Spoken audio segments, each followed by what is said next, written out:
Welcome to the channel. We are grateful to have you joining this peaceful space. Before we begin, I invite you to subscribe, activate the bell icon, and leave a gentle comment with your thoughts or requests for future stories. Now, settle in, relax your shoulders, and let the soothing rhythm of this journey carry you toward a peaceful night's sleep. Please close your eyes, get comfortable, and let your breathing slow down. Feel the weight of your body gently sinking into the bed, as if the mattress were a quiet shore, and you are slowly resting along a calm riverbank in the quiet hours before dawn, when stars hang low and the world holds its breath. There is a place in memory where it is always dusk. Imagine rolling hills under a sky of silver and deep blue, forests whispering soft secrets, and rivers winding their way through green valleys. In that peaceful land, long before shadow reached out to touch it, 9 kings walked among their people with hearts full of hope. They were men of courage and vision, each ruling a different realm, each dedicated to the well-being of those who called them Lord. Their days were filled with counsel and harvest, song and laughter. They dreamed of building enduring legacies, of seeing their sons and daughters grow strong and wise. They did not yet know that a path was being laid before them that would lead far from this gentle beginning. The first of these rulers came from the proud island kingdom across the sea, a place where men lived longer lives and built cities that glittered like gems. He was tall and wise, beloved by his people for his fairness and his love of the sea. Beside him rode a lord of distant eastern plains, a master of horses who could read the wind and tell you when rain would fall days before any cloud was visible. Another was the shepherd king of the northern forests, whose people had learned to live in harmony with trees so ancient that their roots seemed to touch the bones of the earth. Beside them stood a mountain lord from a land of stone and snow, a ruler who could look at a bare cliff face and tell where precious ores lay hidden within. Each of these men was different, yet they shared a common spirit of guardianship and care. Far to the south, under a sun that blazed like fire at midday, another king watched over his people. His city stood at the edge of a desert, where trade caravans brought spices and stories from distant lands. He understood the currents of the sea and the shifting sands, could sense a storm on the horizon by the taste of the air. In the west, a lord of green hills and gentle rivers ruled over farmers and craftsmen. He loved the smell of fresh bread and the way sunlight danced on water. His laughter could often be heard in the market as he spoke with those who depended on him. He was as comfortable picking up a plow as he was carrying a sword, and his people flourished under his guidance. These men were not yet legends, but their deeds would echo long after their names were forgotten. To the north, where winters were long and wolves sang to the moon, another king kept watch. His people were hardy, their lives shaped by snow and stone. They hunted in silence and honored the spirits of the land. Their ruler respected their ways and cared for their hearths, making sure no child went hungry when ice lay thick on the ground. Near him was a king who ruled over hill folk, men who lived in round houses built from turf and wood. They knew the names of every star and could navigate by constellations unseen by others. Their leader was quiet and thoughtful, always listening before he spoke. He believed that wisdom came from patience and that strength was found in kindness. Among these varied lands and rulers, a tapestry of life unfolded that was rich and harmonious. In those days, the seasons turned gently, each bringing its own blessings. Spring brought blossoms, and the return of birds whose songs filled the air with promise. Summer was a time of growth, when fields turned gold under the careful tending of farmers, and orchards hung heavy with fruit. Autumn brought harvest festivals, with tables set under the stars and fires crackling as stories were told. Winter was a season of rest, when families gathered around hearths to mend clothes and share tales of ancestors. The 9 kings felt the rhythm of these cycles in their bones. Their hearts were tied to the land and to the people who depended on them. They watched over the births of children and the passing of elders, celebrated weddings, and mourned losses with equal respect. Each of the 9 was taught by his parents and elders to see beyond himself. They knew that to be a ruler was not to claim power, but to shoulder responsibility. They listened to wise women who read the shapes of clouds and elders who remembered ancient songs. They consulted with artisans about the quality of tools and with farmers about the health of soil. They walked their fields and forests, not just as lords, but as neighbors. They knew the names of shepherds and sailors, potters and weavers. When decisions were made, they were made with careful thought and with the welfare of all in mind. The kings took pride, not in jewels or palaces, but in the smiles of children and the abundance of grain stored safely for winter. It was a time when leadership meant service. From time to time, the 9 would gather to speak of their realms and share advice. These meetings were held under open skies, with no walls to hide secrets or foster mistrust. They exchanged seeds of rare plants, traded stories of distant visitors, and spoke of how best to settle disputes among their peoples. They laughed together at the antics of their children and shared worries about the future. In those circles, each voice was valued, and even the youngest of the kings could speak freely without fear of scorn. They understood that unity made them stronger, that if one kingdom faltered, the others would come to its aid. They promised to watch over each other, not as rivals, but as brothers.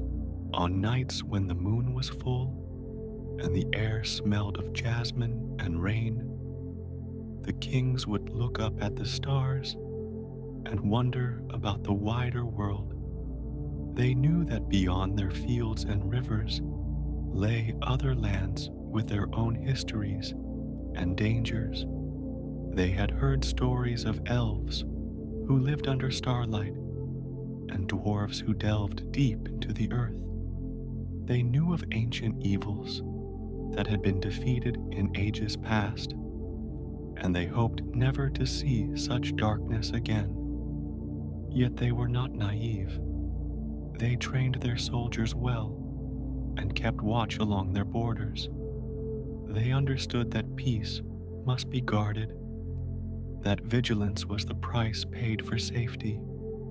They were prepared to defend their people if ever the need arose. There were moments when travelers came from far away, bringing news of strange wonders. They spoke of distant mountains that touched the clouds, of forests where the trees glowed with their own light, of deserts where mirages hid hidden oases. The kings listened with curiosity and respect, asking questions and offering hospitality. In exchange, they shared their own knowledge of healing herbs and the ways of the seasons. These exchanges enriched all involved and reminded the kings that wisdom was not the property of any one land or people. They took these stories back to their councils and considered how to use new knowledge for the benefit of their realms.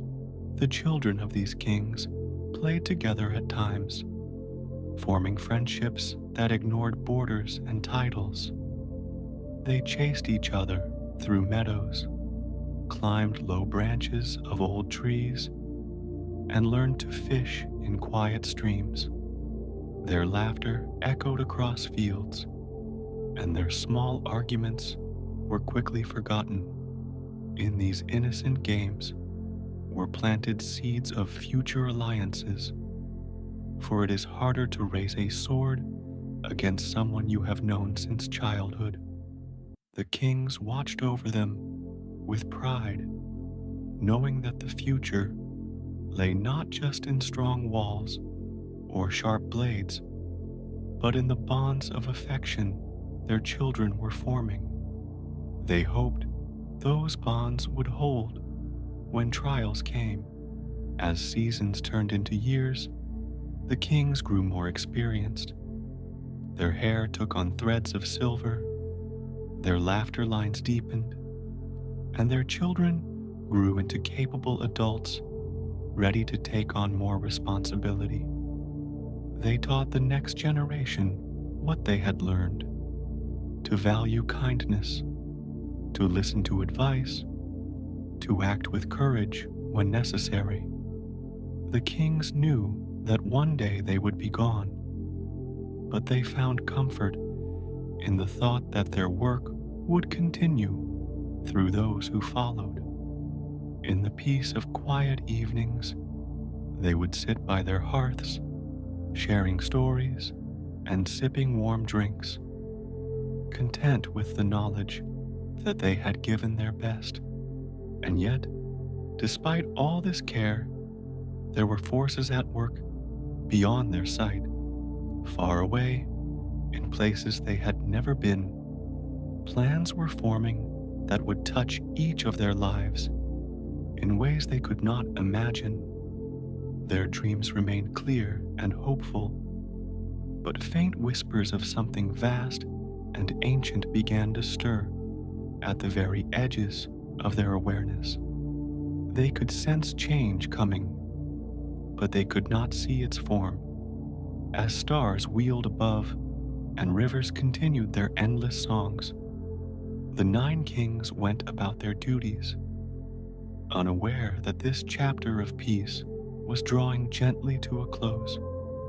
For now, the world was still soft with twilight, and there was comfort in the simple acts of tending land and watching over loved ones, even if fate had other designs.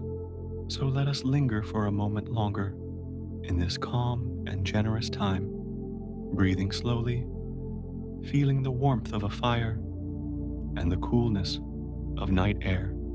Picture the faces of those 9 kings, so full of promise and resolve. See the lands they cherished, from mountains to meadows, from deserts to deep woods. Imagine the sound of distant waves and the scent of earth after rain.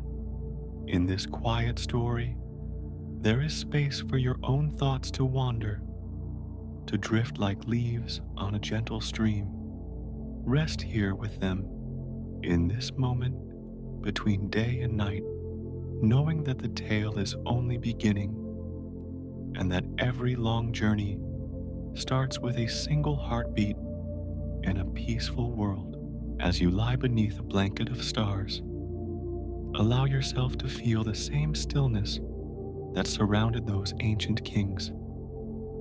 Let the images of their realms settle like soft dust in your mind.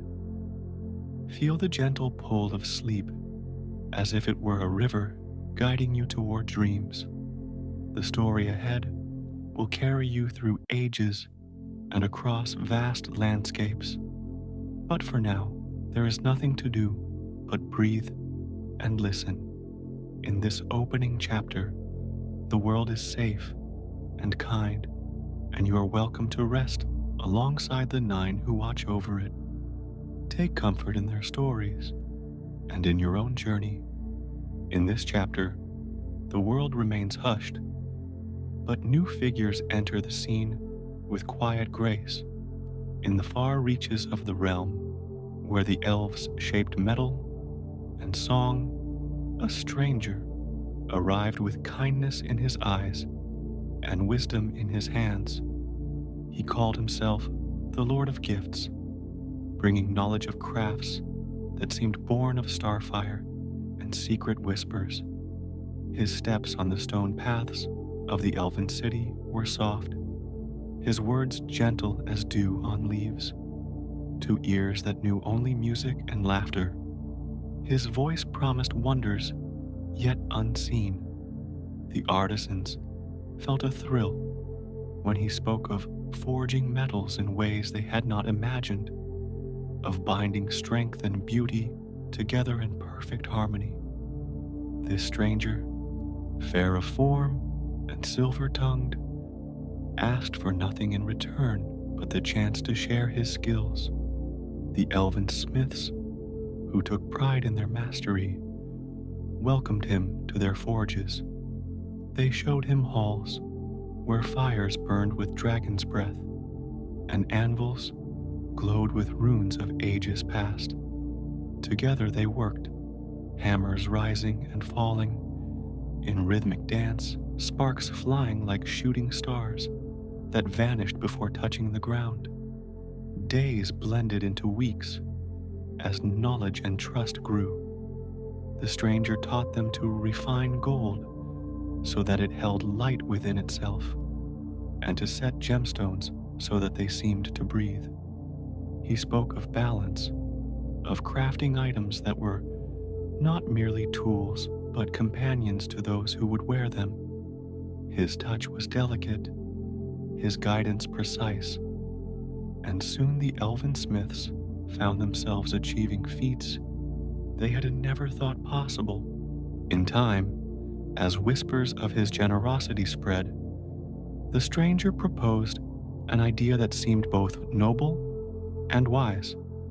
He suggested that the various peoples of the world might benefit from objects of power and grace, items that would help them govern and guide without resorting to war or coercion.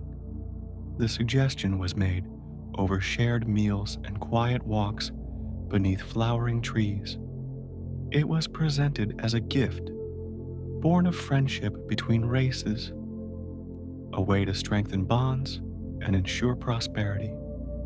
The elven smiths, always eager to create beauty, were flattered and intrigued. They imagined rings that could amplify wisdom, deepen patience, and preserve memory.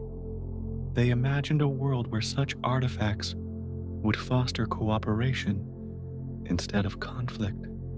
Their hearts were moved by the thought of sharing their talents for the greater good. Work began on these tokens, each to be a thing of loveliness and subtle power. Gold was drawn out and woven like thread, forming bands that shimmered with soft light.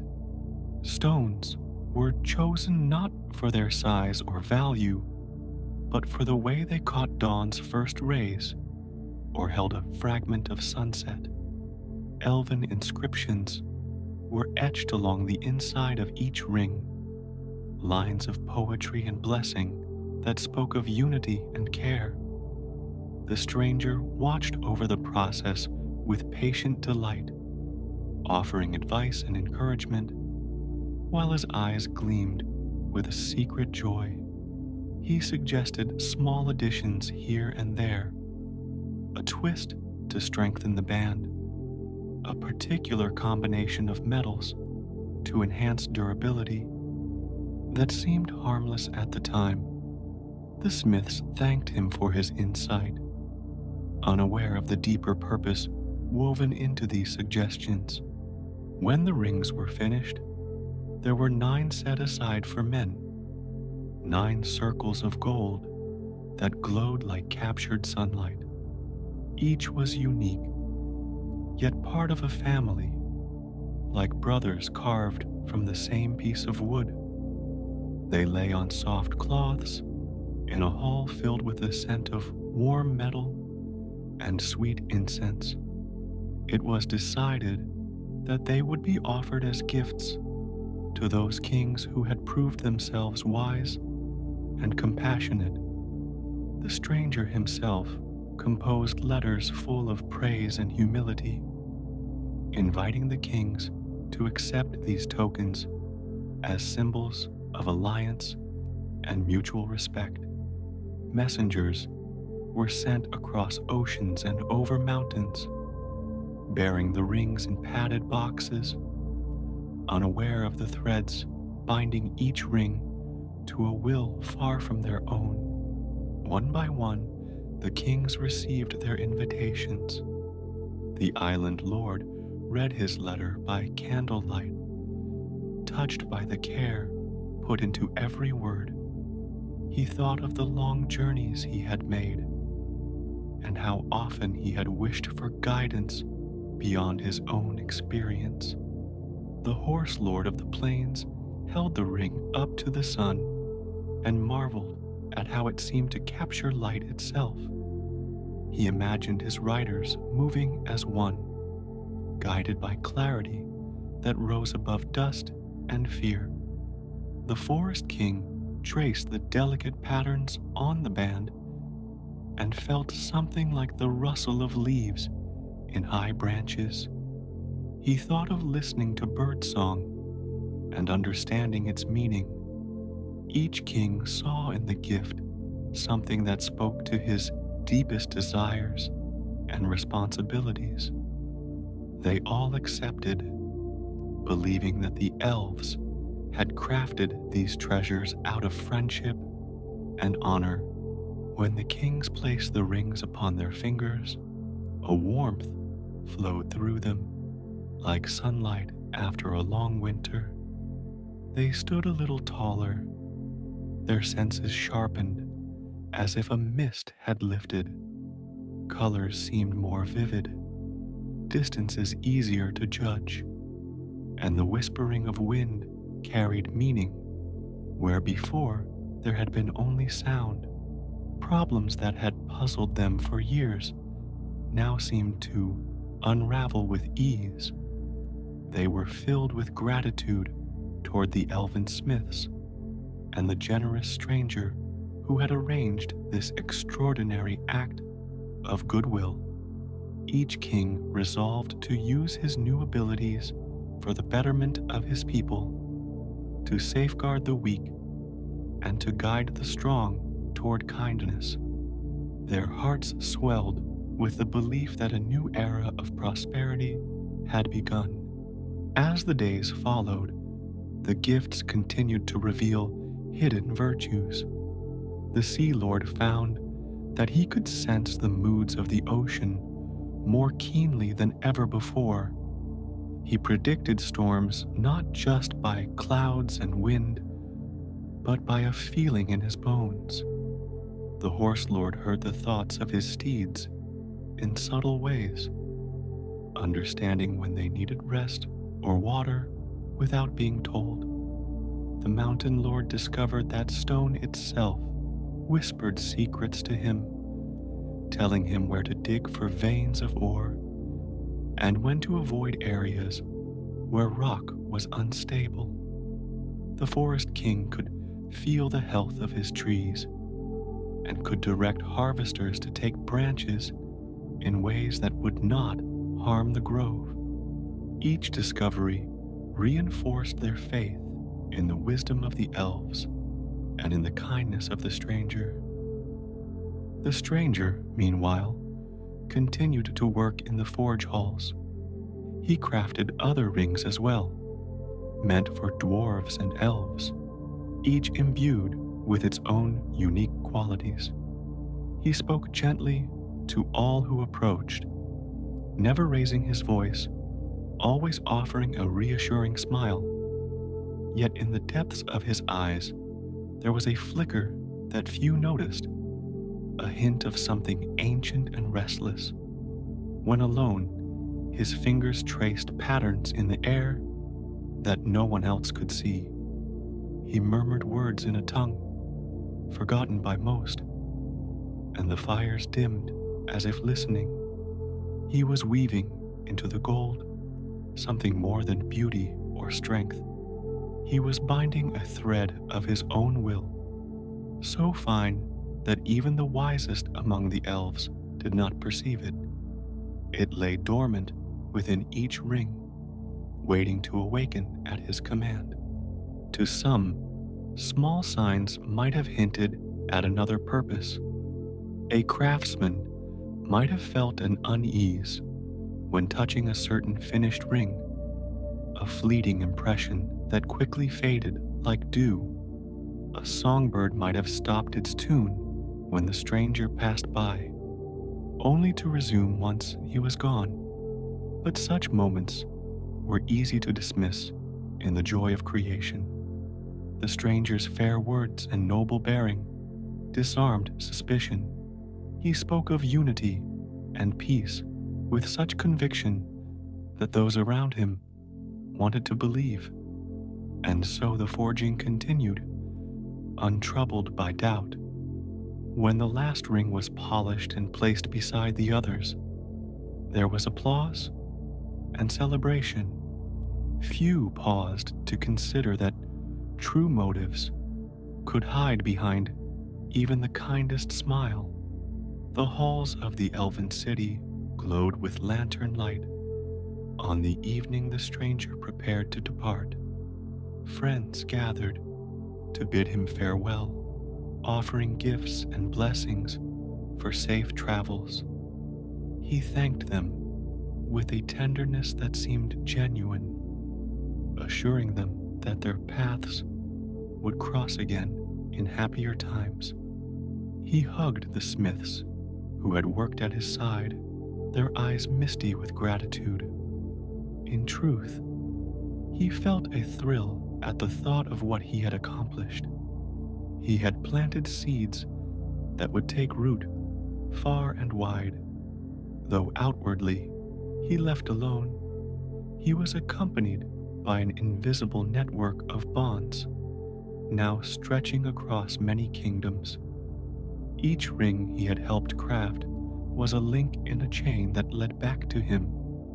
He walked away under starlight, and none who watched him guessed that his departure marked the beginning of a subtle and long-lasting change. Back in their own lands, the kings continued to explore their ring's potential. Council meetings were shorter, decisions clearer.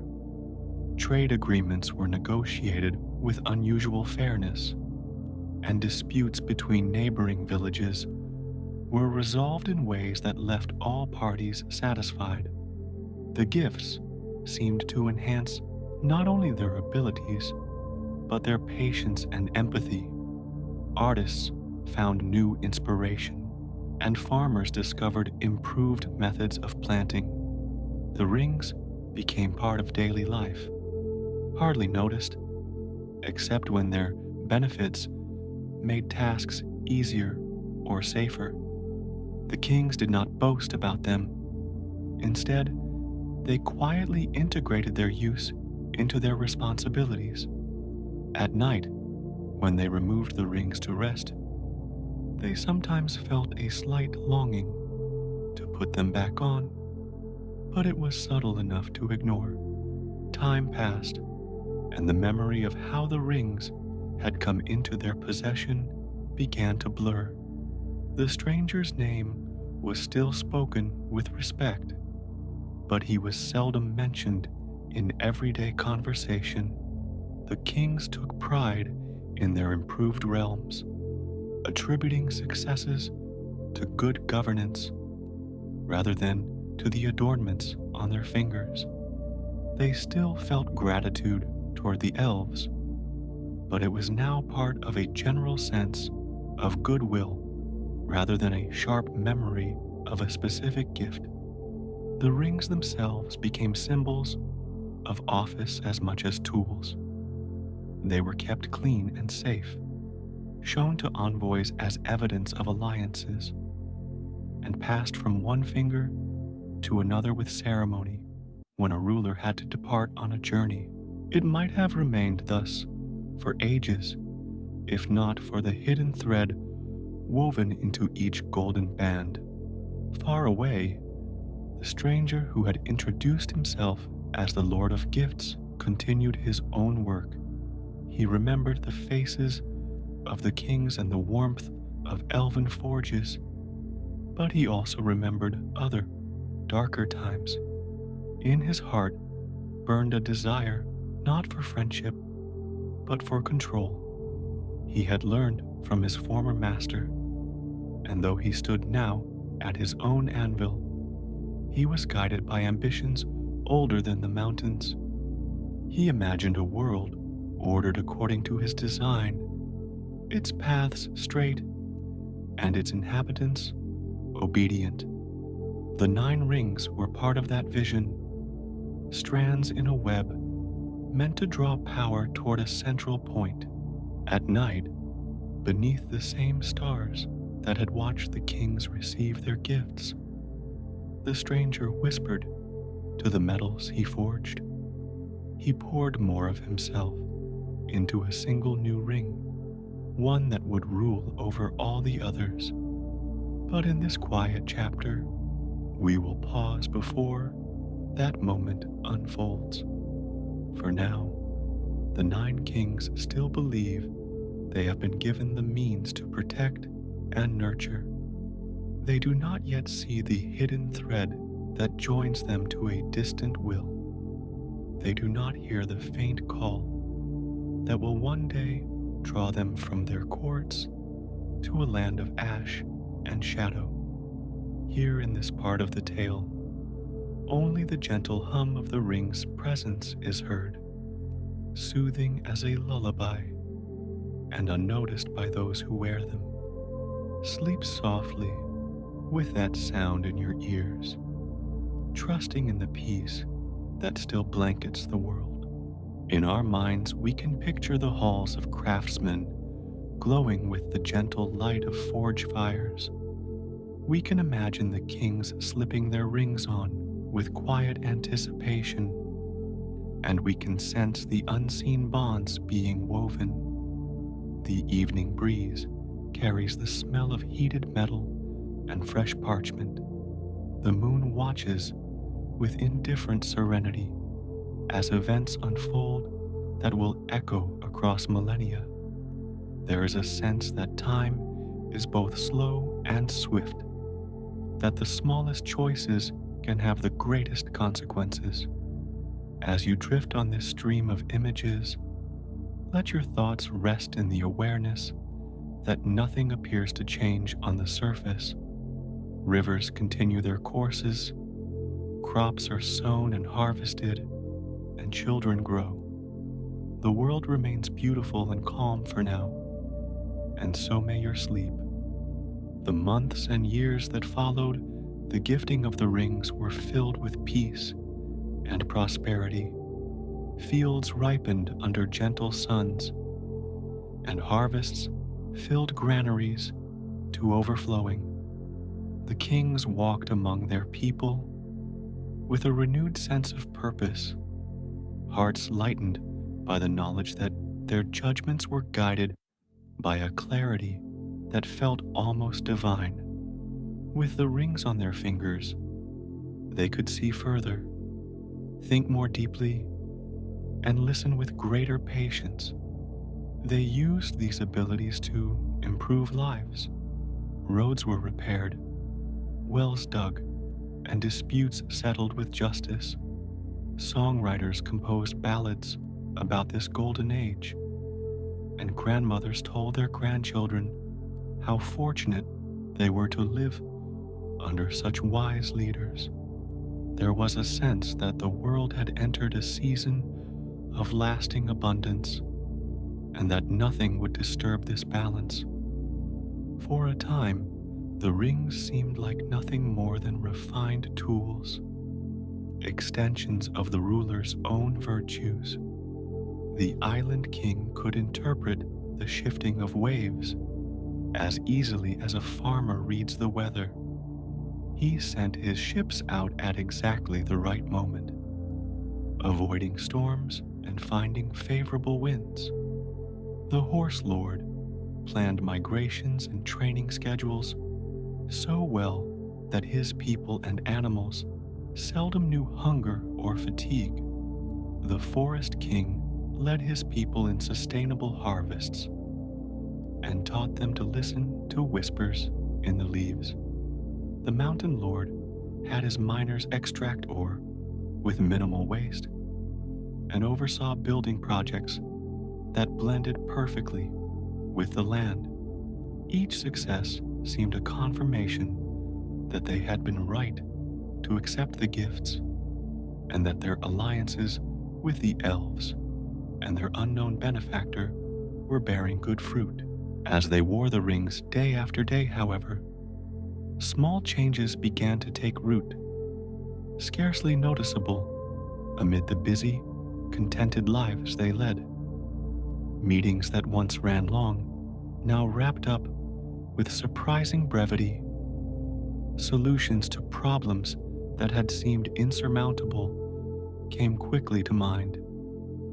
The kings found themselves relying on the rings more and more to sustain this pace. Removing the rings at night started to feel like setting aside a crucial part of themselves, and some began to keep them on even when sleeping. Initially, it was a practical choice. Why waste time adjusting to lesser senses when there was so much to do? But soon it became a habit. Advisors noticed that the kings seemed slightly more irritable when the rings were off, though they rarely saw them remove them anymore.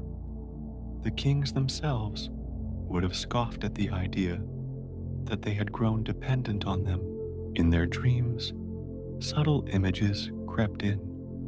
They dreamed of their kingdoms as vast machines, each person a cog performing a necessary task. They saw roads stretching across mountains, cities rising with perfect symmetry, and armies moving with the precision of clockwork. These dreams were not unpleasant. Indeed, they were calming in their orderliness. The kings awoke, feeling invigorated and eager to make their realms reflect these visions. They commissioned architects to design more structured towns and drew up plans for canal networks to regulate water flows. The people benefited, at least initially. Crops grew in neat rows, markets ran on schedule, and there was little confusion about who was responsible for what. The whispers that accompanied their sleep also began to speak of potential threats, neighboring kingdoms that might covet their prosperity, bandits who might see their wealth as a target, enemies lurking just beyond their borders. These worries were faint at first, like a breeze stirring the edges of a cloak. The kings responded by increasing patrols along roads and strengthening guards at city gates. They saw these measures as prudent rather than fearful. It was only good sense to protect what had been built. But as seasons passed, the whispers grew more insistent. They suggested that danger was closer than anyone realized. that spies walked among them, that betrayal could come from a trusted friend. These thoughts slipped into waking moments, coloring decisions and sowing seeds of caution that slowly shaded toward distrust. The kings still loved their people, but a subtle distance formed. They spent more time in private contemplation, studying maps and charts rather than sitting around hearth fires. They asked fewer questions of farmers and more of scribes who could compile detailed reports. Their laughter still rang through halls, yet it was less frequent, more measured. When a child brought a flower to the mountain king, he smiled and thanked her, but his thoughts wandered quickly back to a diagram of tunnels. When a fisherman invited the island lord to share in a simple feast, the king graciously declined, citing pressing matters. The horse lord still rode with his warriors, but now insisted on strict discipline and rehearsed maneuvers during what had once been free rides across open plains. Counselors, who had known the king since childhood, noticed the changes and whispered among themselves. They spoke of the rings in hushed tones, wondering whether such concentrated power could be used so freely without cost. One elder, old enough to remember stories from before the Second Age, warned that gifts from unknown hands always carry strings. He was politely but firmly dismissed. The kings reminded him of the prosperity that had come since accepting the rings, of the lives saved through better planning, of the fairness of their judgments. They pointed out that suspicion was a poor companion to gratitude, and that to refuse help was to insult those who offered it. The elder shrugged and returned to his garden, his heart heavy with foreboding. Meanwhile, the ring's influence deepened in ways that were not always easily explained. Colors seemed slightly muted when the rings were removed, and sounds less crisp. Food tasted bland, and the stars at night appeared dimmer. The kings grew impatient when they did have to set the rings aside, often finding excuses to put them back on sooner than planned. It was not that they felt weak without them. Rather, the world seemed dull and uninspiring. With the rings on, every sense sang. Birds were brighter, leaves more textured, and even the breeze carried layers of fragrance. The kings told themselves they simply preferred the heightened awareness that any prudent ruler would choose to operate at his best. Thus, the rings remained on their fingers more often than not, and the boundary between themselves and the artifacts continued to blur. In council chambers, decision-making grew even more efficient. Complex issues were resolved in minutes, with conclusions that seemed inarguable. Yet those conclusions often favored efficiency over nuance. A proposal to relocate a village that lay in a floodplain was enacted quickly, with little consultation with the villagers themselves. Their homes were dismantled and new dwellings erected on higher ground, yet the loss of ancestral land weighed heavily on them. When a group of artisans petitioned for more creative freedom, the kings declined, explaining that production standards ensured equal quality and waste reduction. The kings began to feel an increased burden of responsibility. The same clarity that helped them see solutions also revealed how much depended on their choices. They worried about making the wrong decision and thus studied situations exhaustively. They held longer meetings with scribes and shorter ones with common folk. They sought to learn not just about present conditions, but to predict future trends, charting possible outcomes of every decision. This desire for perfection sometimes slowed action where once swift empathy would have guided them. In striving for ideal order, they overlooked the simple joys of spontaneity. An impromptu celebration after a good harvest was replaced with a carefully scheduled festival that lacked the same exuberant laughter. The kings told themselves that structure ensured fairness, but they also missed the warmth of unplanned moments. Dreams continued to evolve, sometimes offering glimpses of endless corridors lined with doors. Each door bore a symbol representing a choice, and the kings walked those halls, choosing carefully. When they awoke, they remembered only the feeling of having been tested, of having had to decide among many options. These dreams left them more reserved, as if they were carrying secrets they could not share.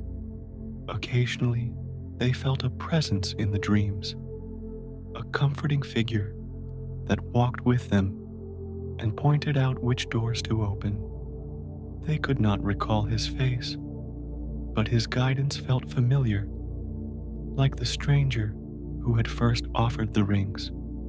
They woke with a sense of having been affirmed by an unseen mentor, reinforcing their trust in the paths they were taking. In their quieter moments, doubts did occasionally surface. There were times when a king would catch his reflection in polished metal and think he saw a glimmer of something not entirely his own. The ring would pulse faintly, like a heartbeat, and he would feel both reassured and unsettled. On sleepless nights, he might sit by an open window and wonder whether his choices were truly his, or whether he was following a course gently nudged by another hand. But dawn came, bringing tasks and responsibilities, and such doubts were set aside. It is hard to question yourself when the fields are green, the people content, and the ledgers balanced. From the outside, all seemed well. Envoys from neighboring lands marveled at the efficiency of these kingdoms. Guests commented on the tidy streets and full storehouses. Songs still celebrated the kings, though the lyrics shifted slightly. Once they had praised the ruler's warmth and humor. Now they extolled their wisdom and strength. Children still ran through villages, but their games were more structured, their playtimes scheduled.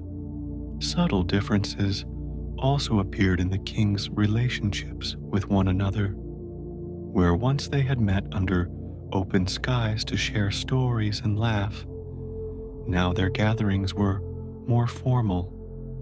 They shared information and coordinated policies, but there was less time for jokes. The forest king no longer brought wildflowers to brighten council tables. Instead, he brought charts of tree growth and harvest yields. Their unity remained, but it had shifted from friendship to strategic alliance. This change was not harmful in itself, but it marked a loss of a certain warmth that had once existed. As seasons passed, the rings became heavier, in spirit if not in weight. The kings occasionally felt a slight pressure against their fingers, a reminder that they wore more than simple ornaments. During times of illness or grief, they found themselves clinging to the sensation of the rings, drawing comfort from the stability they provided. The rings offered solace as well as guidance, whispering that all would be well if order was maintained. This comfort, though soothing, also increased their reliance. The kings began to measure their own worth by how well they could execute plans and maintain schedules. Spontaneous acts of kindness felt inefficient. They still cared, but they cared through systems and policies rather than individual gestures. Underneath the smooth surface of daily life, a quiet current flowed. It carried with it questions about free will and influence, about the nature of gifts and the price they sometimes exact. The kings did not yet see this current clearly, though they occasionally felt its tug. For now, their worlds remained bright and structured, their people fed and sheltered. Yet a subtle shift was underway, like the slow turning of a river, course over years. A few more fish swimming one way today, a few more pebbles moved tomorrow, until eventually the water shapes a new path. In this chapter, we pause to notice the first gentle bends, the almost imperceptible signs that the river might someday run differently. Let the image of that calm river accompany you into sleep, reminding you that change often comes softly, like a sigh on the wind. Amid all the charts and duties, there were still soft moments when the kings would stand beneath the moon and remember the laughter of the past. They did not know it, but those memories were seeds of something resilient, waiting quietly for future light to bloom. In the heart of a mountain far to the east, the stranger who had once walked through elven forges alone now stood before a new fire. Here, the heat was not only physical, it was the heat of ambition and will. He had crafted many rings with the help of the elves, but in this place he set his hands to a solitary task. He drew gold that gleamed with a strange inner light, and as he shaped it, he whispered words that had not been heard since the world was young. He poured his own essence into the metal, binding part of himself within the smooth circle. When the band was complete, he held it up and watched how it seemed to swallow the light around it. This was not a ring meant for sharing. It was an anchor for control, a master thread that connected all others. Its creation sent a ripple across the realms. Though few yet knew why, they felt a sudden chill. The elven smith Celebrimbor sensed the disturbance. The very moment the final rune was spoken over that solitary band, his hands dropped the tools he was holding as his heart clenched. He felt a tug, not on his body, but on his spirit, as if a chain had been attached without his consent. In a surge of insight, he realized the stranger's true nature. Anatar, the Lord of Gifts, was no benevolent teacher. He was Sauron, once servant to a greater darkness, now working to extend his own dominion. Panic and sorrow mingled in Celebrimbor's mind. He understood at once that the rings he and his kin had made were not free of influence. He ran through the forges, calling to his fellow craftsmen, urging them to hide the 3 rings they had made without Sauron's guidance. Those rings, he hoped, would remain untouched by the new band's power, their purpose to preserve and heal rather than to command. Messages flew on swift wings and fast horses from the elven city to every kingdom that had received gifts. Elves, breathless from riding, delivered warnings to the kings about the rings on their fingers. The letters they carried spoke of deception, of hidden control woven into beautiful gold. They asked that the kings remove the rings at once and place them in safekeeping until more could be learned. The messengers described visions of chains and webs binding those who wore the rings to a will far away. They explained that Sauron was not the friend he had pretended to be, but a master of cunning whose true aim was domination. Kamul, lord of the eastern plains, thanked the messenger and sent him away with provisions and a promise to consider what he had heard. As the horse bearing the elf disappeared over the horizon, he turned the golden band on his finger. The ring pulsed softly, warm as a hand pressed against his own. Could such a gentle thing be the means of manipulation? He remembered all the good he had achieved with the ring's help. The hunts his people never returned from empty-handed, the conflicts he had settled, the strength he felt when sitting in council. Doubt flared, but the ring soothed it with memories of success. The Mountain King listened to similar words, and once alone, slipped the ring off. Immediately, he felt a coldness and a sharp pain, like a wound reopening. His breath quickened. He slid the ring back on, and the discomfort eased, leaving behind a sense of relief. The Island King, descended from a line that valued wisdom above all, considered the letter carefully. He recalled stories of deals struck with beings who offered gifts at a price, yet he could not bring himself to cast aside the ring that had allowed his people to avoid storms and to bring their ships home safely. He told himself that perhaps the elves had misinterpreted the signs. The desert prince in the south felt insulted by the implication that he was under another's control. He had always prided himself on his ability to negotiate and to choose his own path. The idea that he was being guided by an unseen will seemed absurd. He folded the letter neatly and placed it in a drawer, intending to revisit it later, and then continued his duties, the ring still warm around his finger.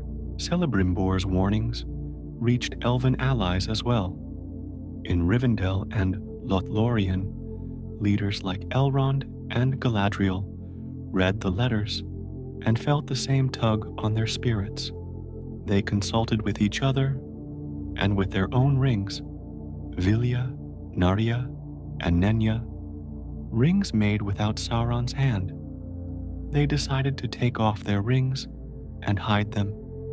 The instant they did, the world dulled, but their minds cleared. They grieved for the men who might not have the strength to cast their rings aside. They sent more warnings, but many would go unanswered. Meanwhile, Sauron, now tied to his master ring, felt each rejection as a momentary sting. But he was patient. He knew that time would wear down resistance. In his fortress, he smiled at his own reflection in the golden band. The kings would come to him eventually, and he would not have to lift a sword to make it so. The tension escalated when Sauron decided to seize by force what he could not acquire through deception alone. He gathered armies of orcs and men who had chosen his side, and he marched them toward the west. His banners, black as night, carried the image of a lidless eye. The rumor of his coming preceded him, spreading fear through villages and cities. People whispered that a great shadow moved on the horizon. Birds flew south earlier than usual, and animals in the forests grew restless. The air itself seemed thicker.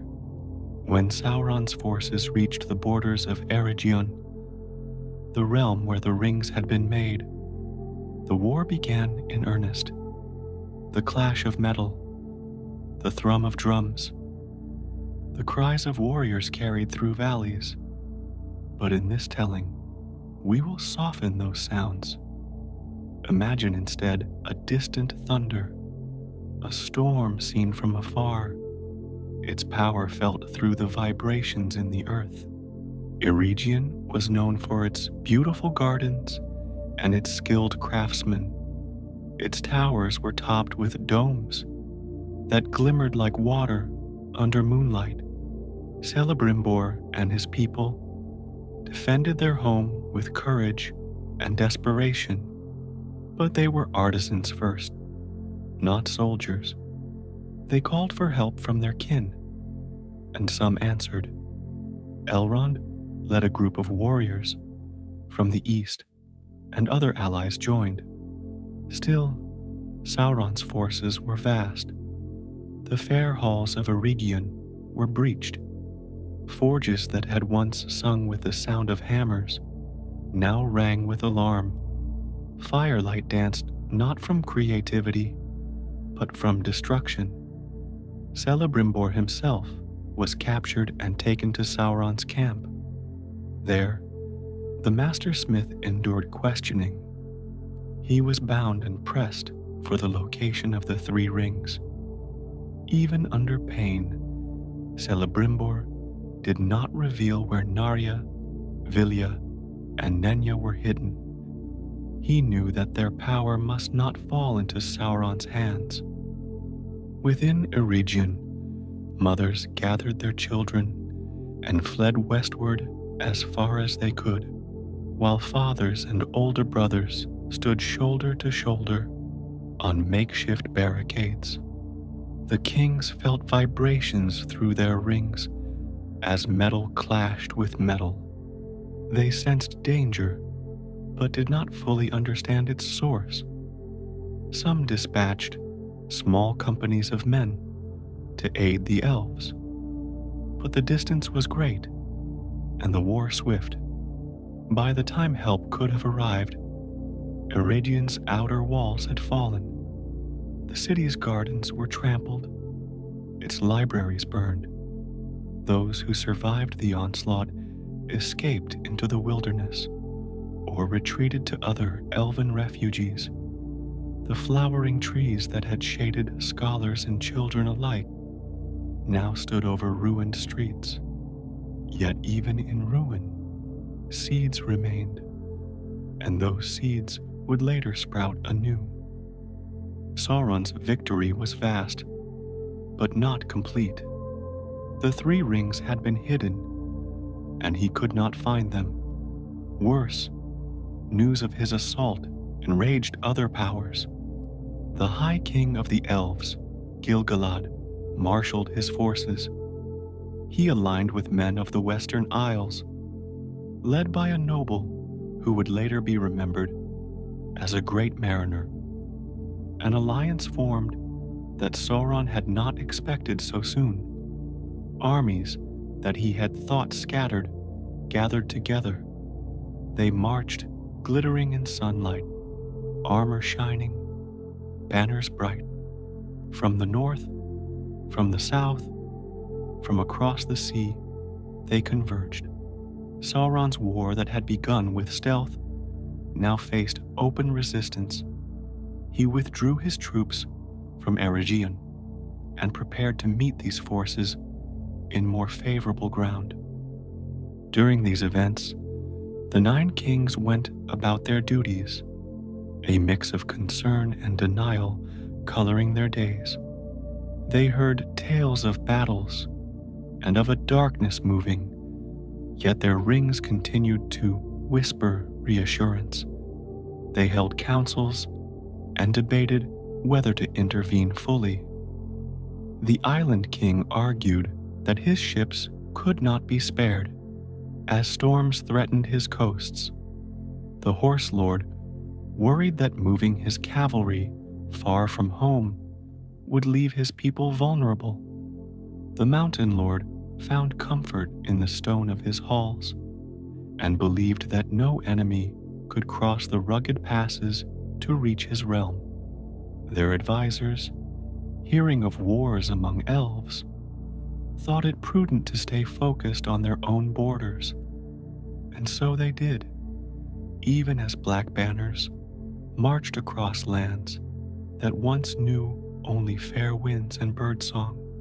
The conflict spilled into other realms in quiet ways. Refugees from Eregion traveled through forests and across rivers, seeking safe havens. They carried with them tales of betrayal and bravery. They told of Celebrimbor's defiance and of flames consuming knowledge. In the house of the Forest King, these stories were met with sober expressions. He listened to every word and sent food and shelter with his guests.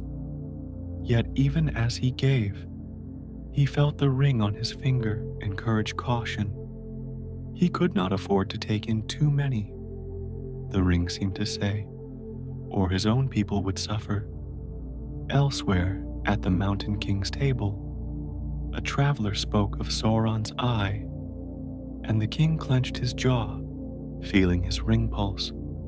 It was as if the ring resented hearing its true master's name. As winter approached, the war grew quieter, but tension remained. The alliance between elves and men took shape in secret meetings beneath starlight and by candle. Plans were made to confront the darkness together. The kings were invited to join, but only a few sent representatives. They still hoped the storm might pass them by. They told themselves that if they remained strong and orderly, if they maintained their borders and kept watch, the war would not touch them. Their rings continued to hum softly, promising safety through control and planning. It was comforting to believe that peace could be preserved through careful management. In this, the rings were not entirely wrong, but they were not entirely honest either. The forging of the Master Ring and the war that followed marked a turning point for many, though the kings did not yet understand the scope. Something old and powerful had awoken. The gifts they wore now carried a weight greater than any crown. Their realms remained prosperous, but there was a new quality in the air, a faint vibration that hinted at underlying tension. Wise women in villages noticed it in the way animals behaved, and farmers felt it in the soil. Yet life went on. Children still ran along riverbanks. Artisans still worked at their benches, and elders still told stories by firelight. The world had not yet changed irrevocably, but it had begun to tilt. Late one night, as the island king sat alone, he removed his ring and set it on the table beside a candle. He stared at it, at the way it caught the flame's light and reflected it back. He tried to imagine his hand without that golden circle. His fingers felt strangely naked. He thought of the warnings, of the letters now tucked in drawers, of the rumors of war. He tried to picture himself without the ring's heightened senses, without the clarity it brought. He could not decide. He reached out, drew the ring close, and then pushed it away. Finally, he sighed and slipped it back on. Feeling immediate warmth, he whispered to the air, perhaps to the ring itself, or perhaps to someone far away, a simple plea for wisdom. The ring sat quietly on his finger, its secrets undisturbed. In another realm, the Horse Lord stood beneath the winter stars. Frost clung to his cloak as he breathed out clouds of steam. He turned his ring slowly, watching the way starlight caught on its surface. He thought of his horses, of the great open plains, of his people's laughter. He thought of the dreams he had been having, dreams of order and perfect synchrony, and he wondered if maybe a little chaos was not a bad thing. He removed the ring and felt a shiver that was more than cold. The grass seemed duller, the night quieter. He placed the ring back on, comfort returning with a rush of clarity. He closed his eyes and allowed himself a brief moment to imagine a day when he might choose without influence. He did not know if that day would ever come. As spring dawned, Sauron prepared for a larger confrontation, the alliance of elves and men that would become legend gathered strength. But that tale belongs to another part of this story. For now, the kings continued to balance prosperity with doubt, comfort with unease. They held banquets and gave thanks for their wealth. They watched storms from their balconies, and they dreamed of ordered kingdoms. They did not yet know that the master ring, forged in secret, tied them more closely than ever to a will they could not fathom. They did not yet see the lines drawing them toward a future where choices would be harder and where the peace they cherished would be tested. As you listen to this part of the tale, allow yourself to drift with the gentle current of events, knowing that the river is moving even if the water's surface appears calm and unbroken. Even in the quiet, they carried within themselves an unease that felt like a distant drum, growing louder. Centuries drifted by, as if carried on the wings of gentle breezes, and the kingdoms over which the 9 kings presided settled into rhythms that seemed eternal. Their lands prospered, harvests followed, planting without fail, and rivers followed their courses as they always had. The kings themselves scarcely aged. Beards that had once been flecked with gray remained the same. Eyes that had seen generations pass did not cloud. Parents grew old and died. Children took their place and then gave way to grandchildren. But the kings remained, constant as the mountains. This agelessness, once a marvel whispered in admiration, began to feel like stillness in a world of motion. People told stories about how their rulers never changed, and the tone shifted from wonder to unease. At first, the kings embraced this constancy. They saw it as a sign that they could continue to serve without the interruption of age. They attended births and funerals, signed treaties, and listened to disputes, all the while feeling a steady pulse from the rings on their fingers. The rings sharpened their senses and cleared their minds, and the kings came to rely on them without question. When they removed the bands, even briefly, colors seemed less vibrant and sounds dulled. Food lost its savor, and music seemed slightly out of tune. To put the rings back on was to return to a world of clarity. This subtle dependency grew stronger with each passing year. Without noticing, the kings kept the rings on more often until they could not imagine their hands bare. As the years rolled into centuries, the kings found themselves drifting ever so slightly away from the lives of those they served. They still issued decrees and oversaw their realms, but they walked less among their people. They began to sleep less, and when they did, rest did not come easily. Dreams, once filled with light and familiar faces, turned foggy and indistinct. Sometimes they woke with the feeling that someone had been whispering to them during the night, leaving ideas in their minds like footprints on dew. Meals became an obligation rather than a joy. They ate because others expected them to, not because hunger drove them. The rings seemed to sustain them in ways they had not anticipated. When they did not wear them, their limbs felt heavy, and a coldness seeped into their bones. Their kingdoms, meanwhile, remained orderly and prosperous. Laws were upheld with efficiency, fields were tilled on schedule, and festivals took place at the appointed times.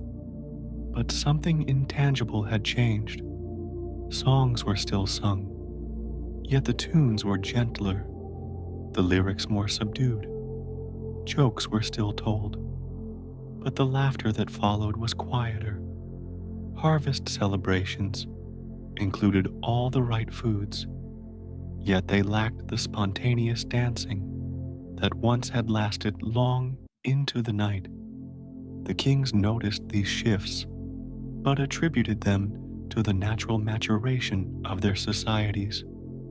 They did not realize that their own increasing reserve had set the tone for all around them.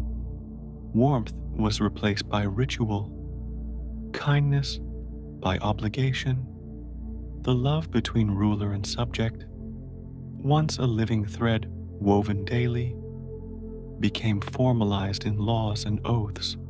There came a time when news of a great alliance reached their ears, of armies of men and elves marching against Sauron himself. The kings listened in their halls as messengers spoke of a battle that would decide the fate of the world. For a brief moment, the kings considered riding out to join the fight, but the rings on their fingers pulsed with warning. They felt suddenly anxious at the thought of leaving their realms. They reasoned that their people needed them at home, that they could not risk their lands for a war whose outcome seemed distant. When the reports of battle ended with the fall of Sauron and the severing of the Master Ring from his hand, the Nine felt a shudder. For a heartbeat, the warmth in their rings flickered, colors dimmed, sounds muffled, and a chill swept through their halls. Fear rose like smoke in their chests. Then, slowly, warmth returned. The feeling of someone's presence in their minds grew stronger than before. They whispered to no one that they had sensed something die and something endure. After the war, the world outside their borders began to heal. Yet time seemed to flow differently for the Nine. They watched as children who had played beneath their windows grew up, married, and grew old. They saw those children's children running in the same courtyards. Friends and advisors who had stood beside them for decades now needed staffs to walk and then disappeared altogether. New faces replaced them, respectful but distant. Every farewell carved a small hollow in the king's hearts. Yet the hollows were quickly filled by the unrelenting tasks of state. Their grief was private and unspoken, dulled by the constant presence of the rings. They loved their people, but their love felt cool and steady rather than warm and effusive. When they signed decrees to improve harvest yields or allocate resources, they thought of entire villages rather than individual families. It felt like the sensible way to govern. Many seasons later, stories about the Nine Kings began to change. In distant taverns, travelers spoke of rulers who had eyes that gleamed like stars and voices like wind over rocks. Children were told to behave lest the shadowy lords take them away. In markets, merchants swore they had seen a king in a cloak that seemed woven from night itself. The kings themselves rarely left their strongholds now. They felt uncomfortable in the bright sun. The world had moved on in ways they did not fully understand. New songs were sung that they did not recognize, new customs adopted that puzzled them. When they did venture out, the people bowed low and then avoided their gaze. The kings, once beloved, became distant figures of awe. This shift saddened them in a way they could not fully express. They had hoped to be guides and protectors, not legends or warnings. Sleep continued to elude them. They would lie down in chambers adorned with rich tapestries and carved wood, yet their minds would not rest. The ring's presence was ever there, thrumming softly, urging vigilance. When they did drift into dreams, the scenes were brief and scattered. A child's laugh heard from far away, a corridor that stretched into darkness, a voice that spoke in tones they almost recognized.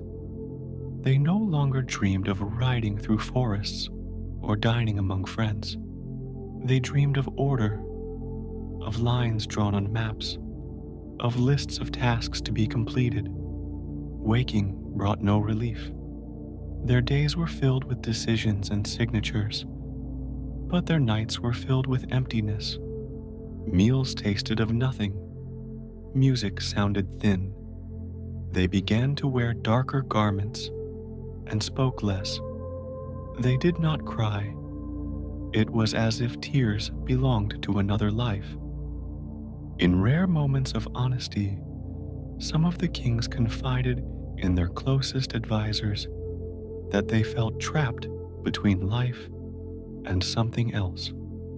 The island king admitted to his steward that sometimes he could not feel the warmth of sun on his skin unless he touched his ring.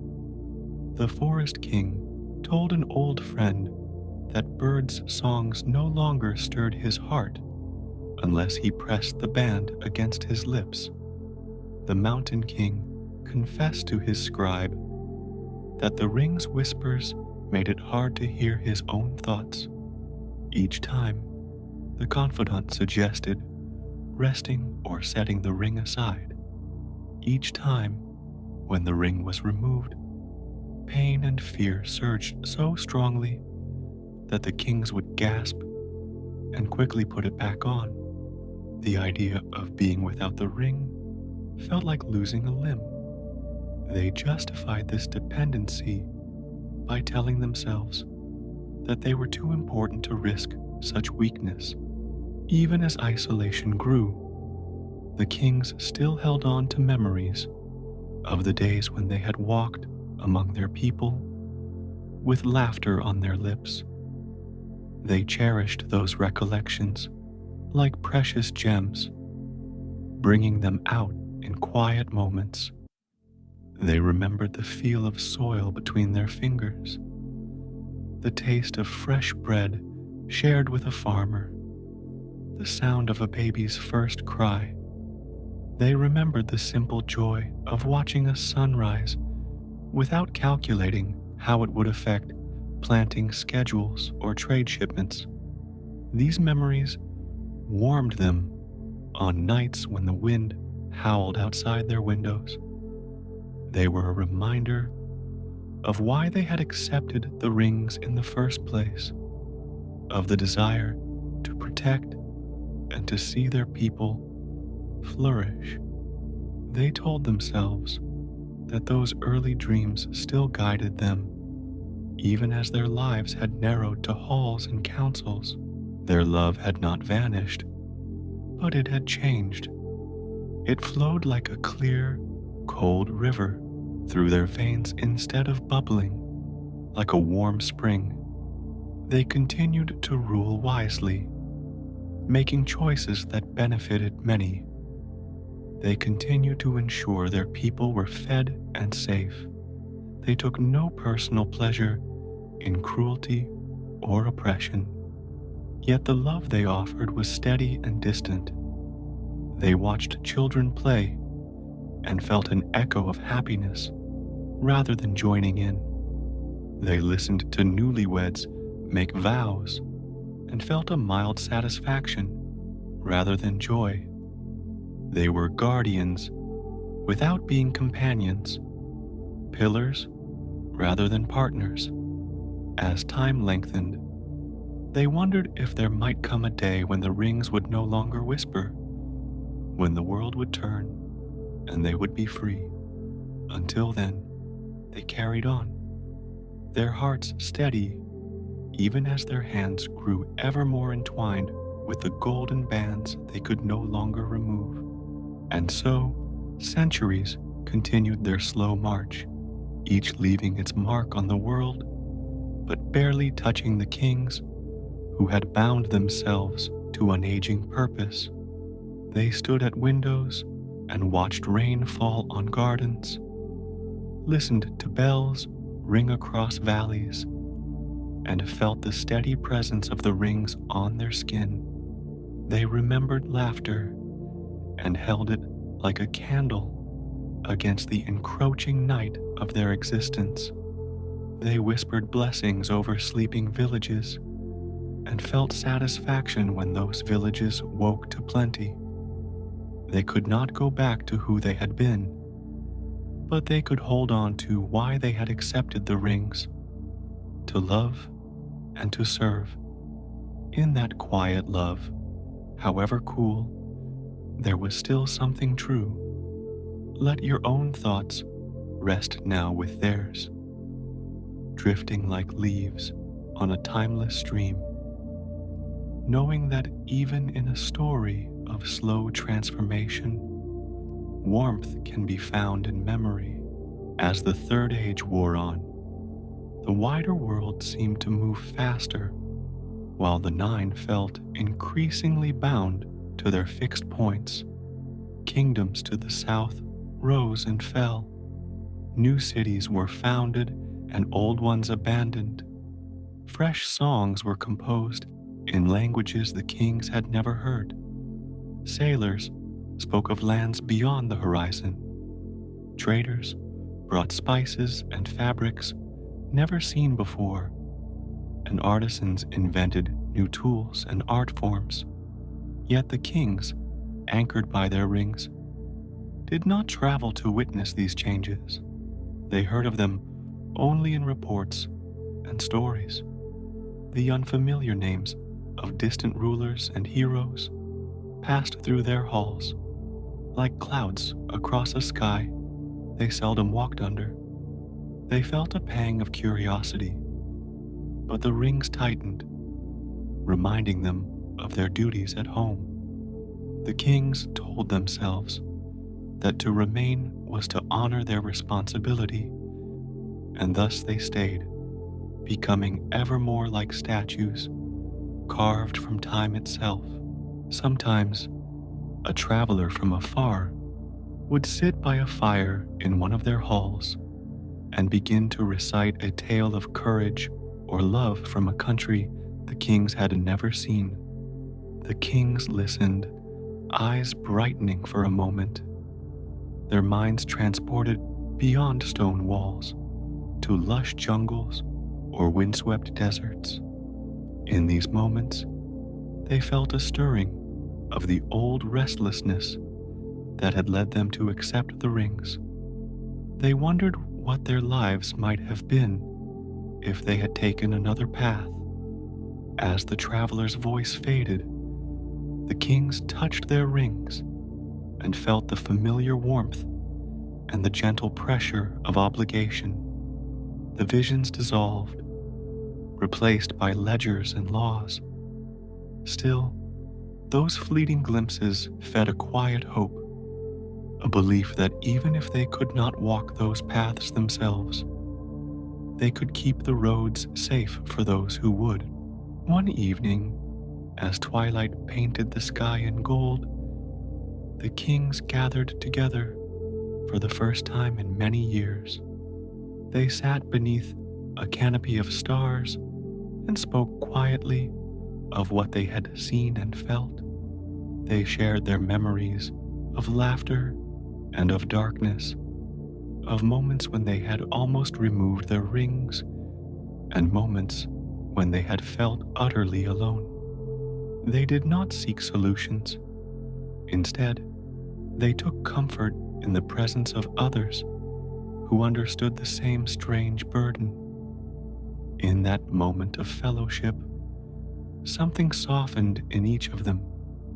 They remembered that companionship could exist without words, that simply sitting together in silence could ease a tired heart.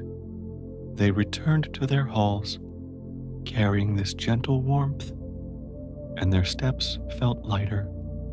They fell asleep with faint smiles for a while. When the 9 kings emerged from Mordor, reborn as ringwraiths, time took on a different quality. They no longer measured days by sunrise and sunset, nor seasons by the flowering of trees or the migration of birds. Instead, they felt the world through currents of power and fear.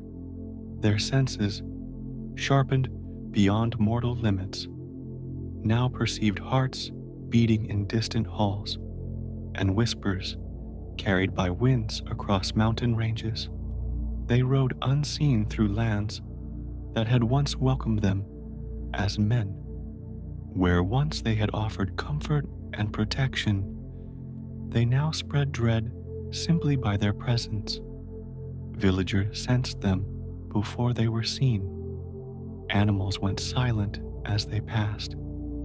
Their footsteps left no mark, yet the ground seemed colder after they had walked upon it.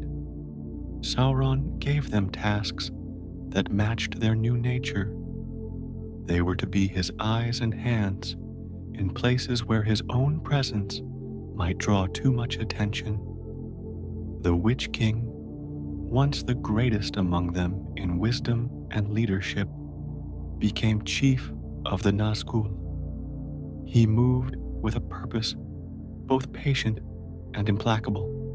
Khamul II returned to the eastern plains he had once ruled, carrying with him a chill that seeped into the dreams of horse lords.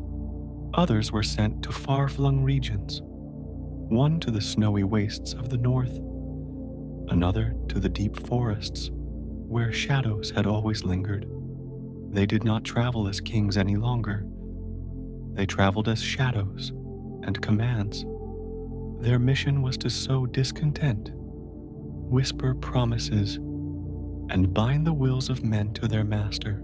In the island kingdom of Numenor, which had once been the pride of men, seeds of unrest were already sprouting. The Nazgul did not walk openly through its cities. Instead, they appeared in dreams and in the mirrors of those who were ambitious or fearful. They whispered of injustice. Why should mortal men be denied the lands of the immortals? They suggested that the ban that prevented sailing west was not a command of the wisdom, but an act of jealousy. These thoughts found fertile soil in a people whose lives were long and whose pride was deep.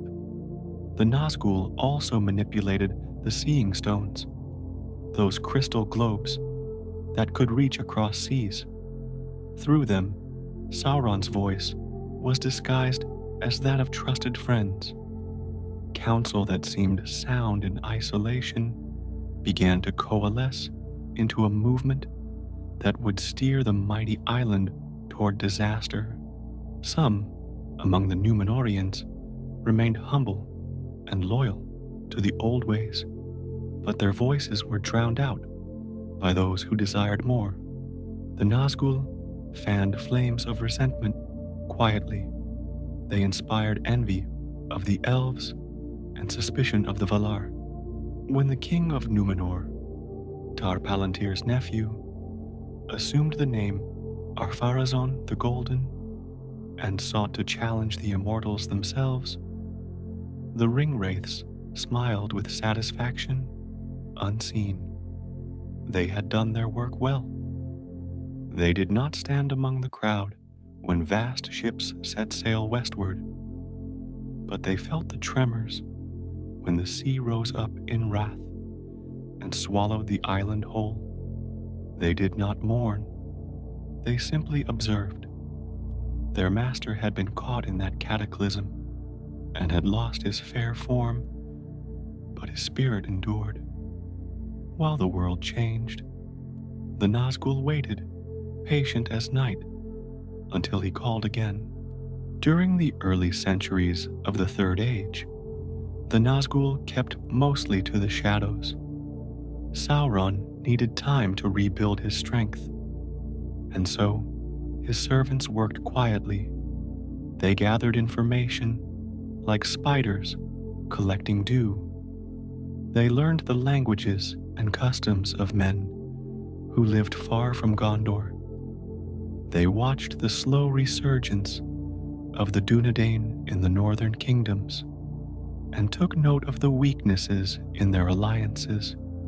They observed the dwarves as they delved deeper into their mountains, and they listened to the songs of elves as they diminished and withdrew.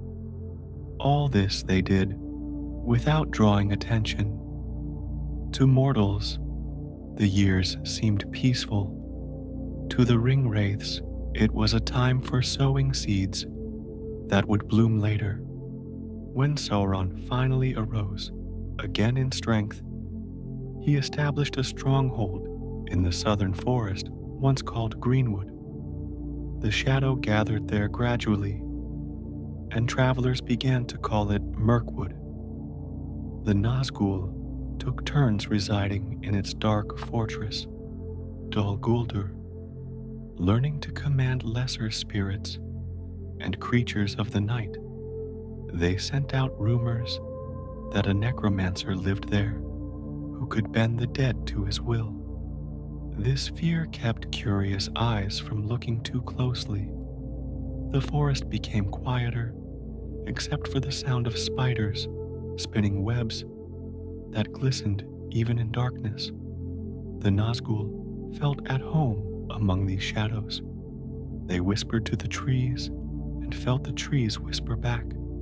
Many years later, wise ones would drive them from Dol Guldur. But during this time, the darkness there thickened like sap. It was in the north, however, that their most direct campaign unfolded. The Witch King established a realm called Angmar among the cold hills and bleak valleys. He gathered to him hillmen and orcs and other creatures discontent with the peace of the western kingdoms. He chose his seat at Carn Dûm, a fortress of stone and iron from which he could see the distant lights of the Dunedain when weather was clear. From there he waged a slow, deliberate war against the kingdoms of Arnor. He did not rush. He tested their defenses, probed their alliances, and exploited their divisions. He whispered to one lord about the greed of another, offered aid in secret while instigating suspicion in public. He wore down their unity until the once mighty kingdom was split into three. The War of Angmar lasted centuries. Armies clashed in valleys and on hillsides. Swords rang against shields, and banners were trampled into mud. Yet in this telling, those battles become distant thunder. What matters for our purposes is the patient, inexorable strategy of the Witch King. He knew that fear can break a heart faster than a blade. He sent small bands of raiders against isolated villages not to conquer, but to make the inhabitants feel unsafe. He targeted border fortresses to stretch the defenders thin. He allowed rumors of his own invincibility to spread unchecked. In winter, when snow lay deep and wolves howled, his soldiers would light fires on distant ridges simply to keep the Dunedain awake with worry. The slow erosion of morale was as much his weapon as any spear. Kamul, meanwhile, moved among the Easterlings. He spoke to their chieftains of past glories and future conquests. In their dreams, he showed them horses racing across endless steppe.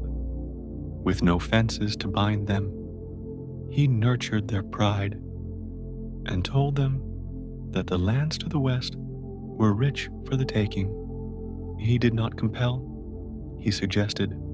He offered small tokens of favor, good hunts, mild winters, and let them believe these were signs that destiny favored them. When at last armies from Ruin marched westward, it was because they had chosen to believe in a vision that he had painted in their sleep.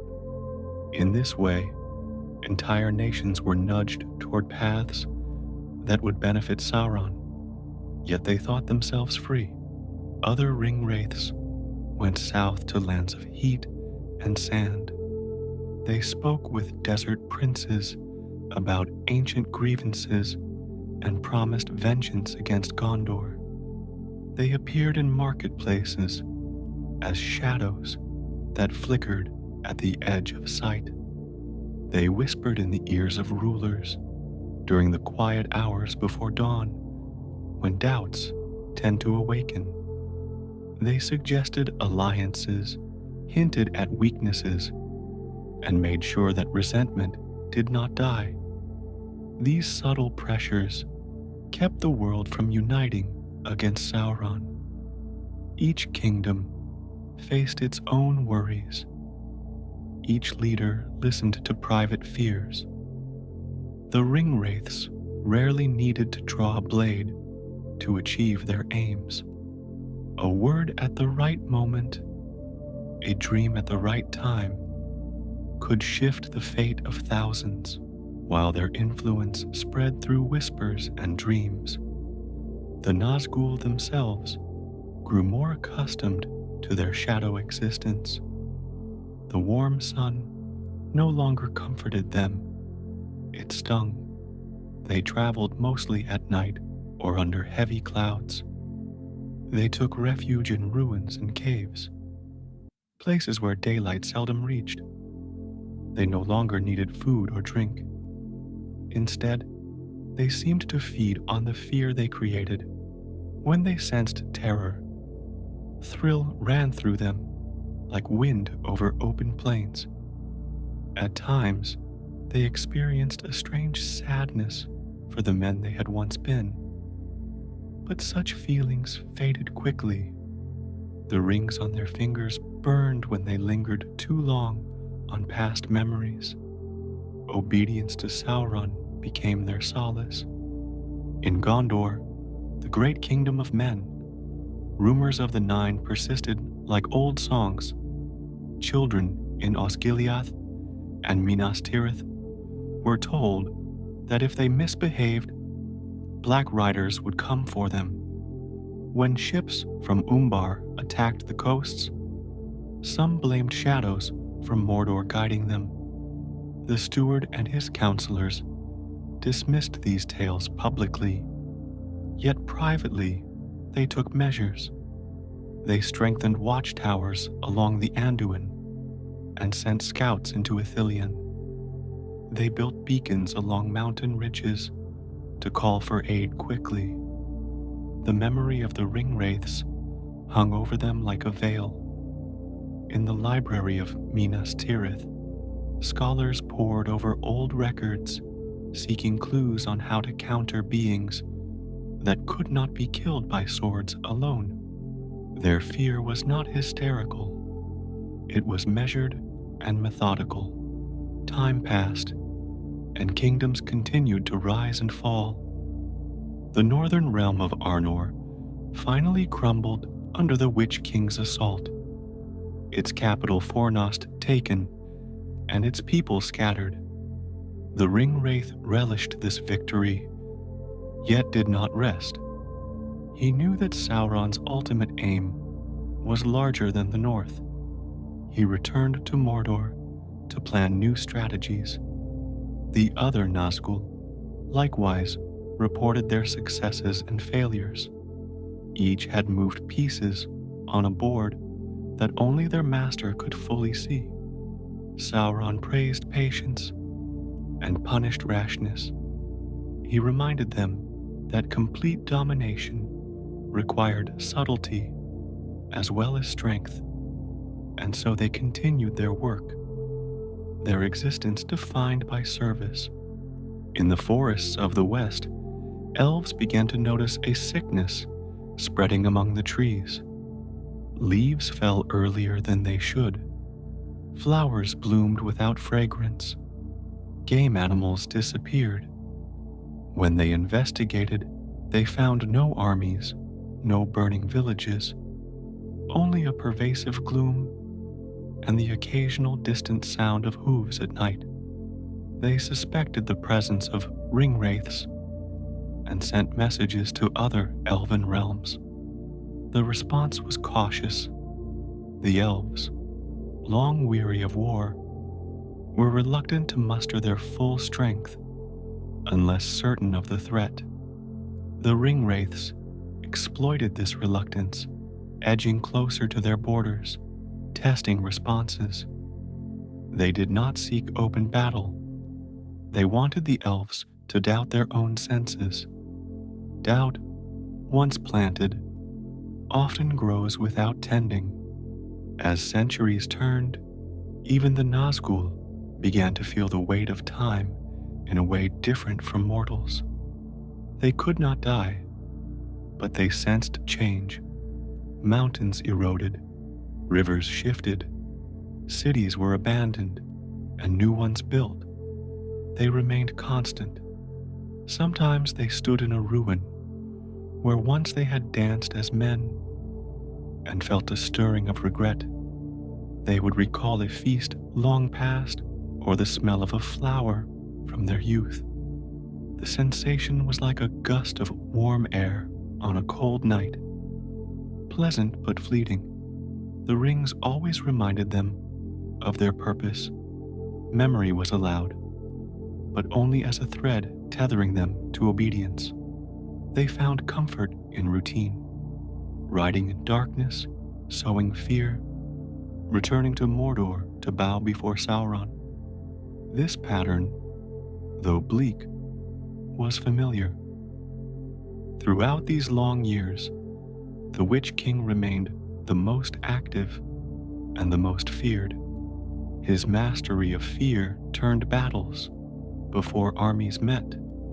His gaze could halt the strongest warrior in his tracks.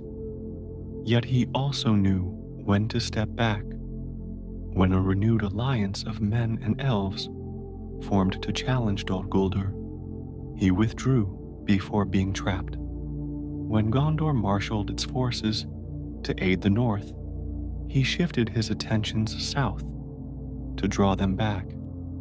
His strategy was like water, finding cracks in stone, persistent patient, ultimately unstoppable. Under his guidance, the Nazgul became more than servants. They became instruments of an emerging strategy that spanned centuries. They understood that their victories would not be measured in single battles, but in the gradual darkening of hopes across the world. Yet even in their relentless service, there were moments of quiet reflection among them. In the still hours before dawn, a ring wraith might pause on a hilltop and look out over sleeping villages. He might remember when he had once sworn to protect such places. He might feel a pang at the thought of mothers singing lullabies, fathers mending nets, children dreaming of tomorrow. For a moment, the ring might feel heavy instead of empowering. Then the first bird would sing, and the ring would pulse, flooding the wraith with renewed purpose. The brief moment of softness would dissolve like mist. He would ride on, leaving the villages untroubled for now, but marked by his passing nonetheless. Thus, the ages of war continued, with the Nazgul weaving fear and uncertainty through the tapestry of Middle-earth. Their role was not always visible, yet it was persistent. They were not simply generals on a battlefield, but currents that shifted the course of rivers. They whispered to kings and counselors, haunted forests and deserts, and ensured that alliances formed slowly, if at all. They watched as new heroes were born and old ones faded, as songs were sung that they themselves had inspired without anyone knowing. They waited, not out of impatience, but as part of a design that they had come to accept. Their patience was a weapon, their silence a strategy, and though the world might forget them in moments of peace, their influence lingered like a low hum beneath every lullaby. There came a day when Gondor felt the Nazgul's touch more directly. The fair city of Minas Ithil, the Tower of the Moon, stood on the border of Mordor and had long guarded the land against darkness. One night, under moonlight that should have been gentle, the ringwraiths led an assault. They moved like smoke through the streets, their weapons leaving wounds that never fully healed. The garrison, brave though it was, felt their courage drain as the black breath washed over them. No reinforcements could arrive in time. Within days, the city had fallen. Its white stones took on a pale green glow as corruption seeped into mortar and marble. It was renamed Minas Morgul, the Tower of Dark Sorcery. From its balconies, the Witch King watched Gondor across the valley. He had taken a symbol of hope and turned it into a beacon of dread. With Minas Morgul as their base, the Nazgul turned their attention to Gondor's rulers. They used the Palantiri, the Seeing Stones, to reach minds far away. Through these crystal orbs, the steward could speak with allies and watch distant lands. But when a ringwraith gazed into one, the images it sent were mixed with his own will. The steward would see armies massing at borders that in truth were quiet. He would see allies delayed when they were already on their way. He would feel despair creeping into his decisions. The Nazgul did not need to order him to act. They simply arranged for him to witness selected truths and subtle lies. Over time, his confidence eroded. He grew secretive and mistrustful. He made decisions based on fear rather than wisdom. In this way, the ring wraiths weakened Gondor without marching a single mile. Their influence extended even to the plains of Rohan. For many years, the Horse Lords were loyal allies of Gondor. They rode swift and free, their songs carried on the wind. The Nazgul envied this freedom and sought to hamper it. They did not ride openly through Rohan's fields, for sunlight was strong there. Instead, they whispered to counselors in Edoras, sowing doubt about Gondor's intentions. They spread rumors of Gondorian arrogance and ingratitude. They encouraged the belief that Rohan's riders were being used and not honored. When Saruman the White later sought to turn Rohan against Gondor openly, he found minds already prepared to hear such arguments. The seeds of suspicion that had been planted by dark riders sprouted under new influence. Thus, the ring wraith's earlier work bore fruit long after they had passed. As the years approached the War of the Ring, the Nazgul took on tasks that required them to be more visible. They scouted the lands for information about the Shire and other places where the One Ring might be hidden. They rode along the Anduin's banks, sensing the past passage of the object they sought. They interrogated wanderers and sent spies into villages. They gathered news of strange happenings, of a creature seen in the misty mountains, muttering about a precious, of a gray pilgrim visiting a small land called the Shire. They reported these to Sauron and received new orders. They sharpened their weapons and readied their black horses. They did not know yet where the ring was, but they knew their long watch was nearing an end. The tension of centuries began to tighten into purpose. In those final years, before the Great War broke like a storm, the ring wraiths occupied themselves with preparations that did not involve armies or battles. They supervised the breeding of steeds fit for their dark purposes, selecting from creatures born of shadow and fire. They rode under starless skies, testing the endurance of these mounts, listening for the whisper of wings on windless nights. They conferred with Sauron's craftsmen about weapons that could pierce spirit as well as flesh. They oversaw the repair of old fortresses in the Efelduath and the building of new watchtowers along hidden paths.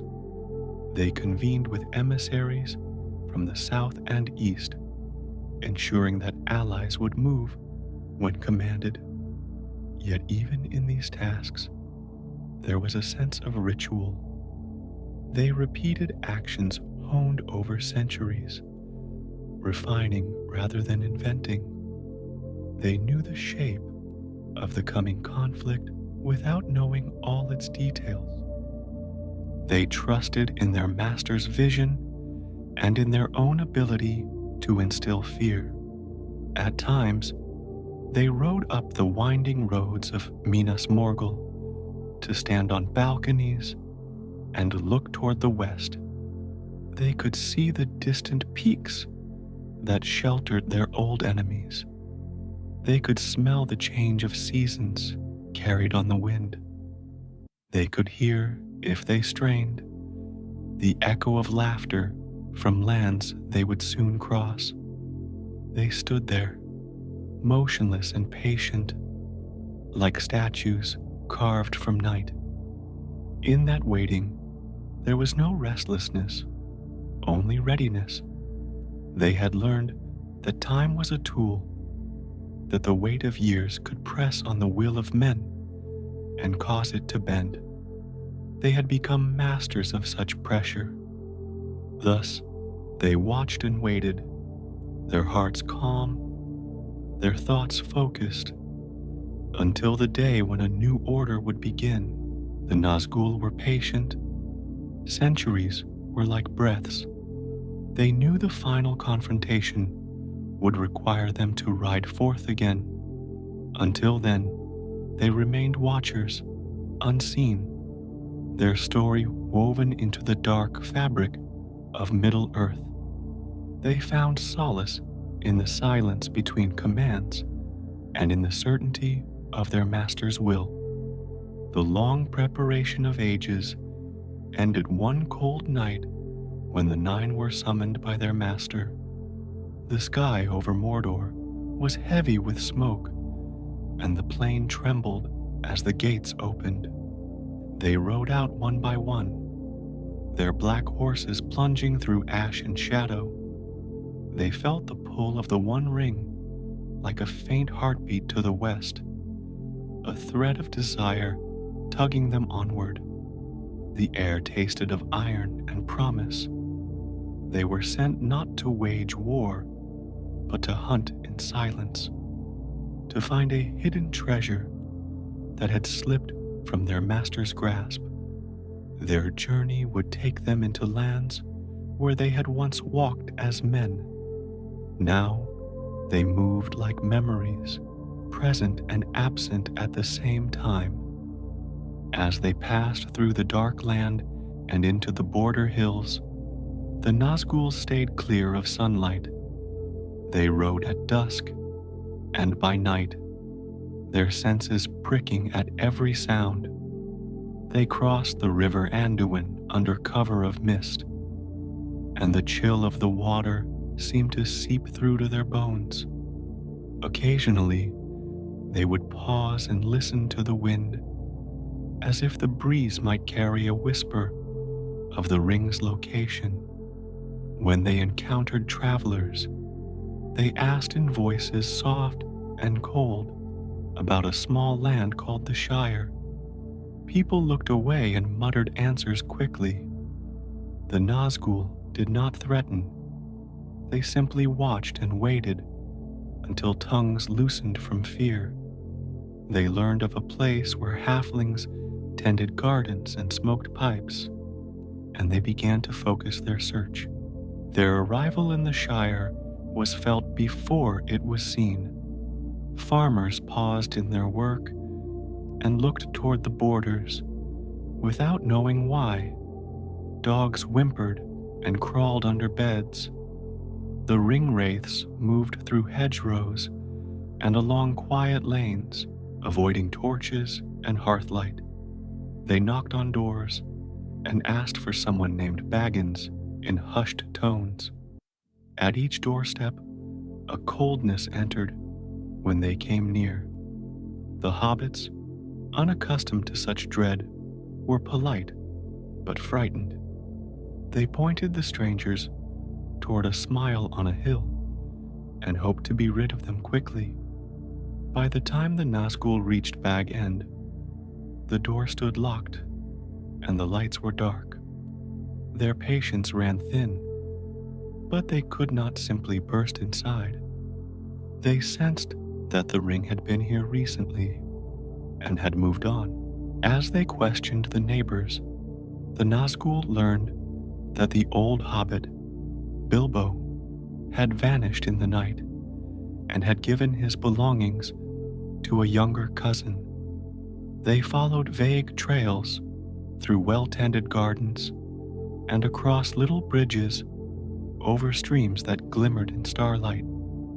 The sense of the ring's presence grew stronger and then faded like a scent carried on wind.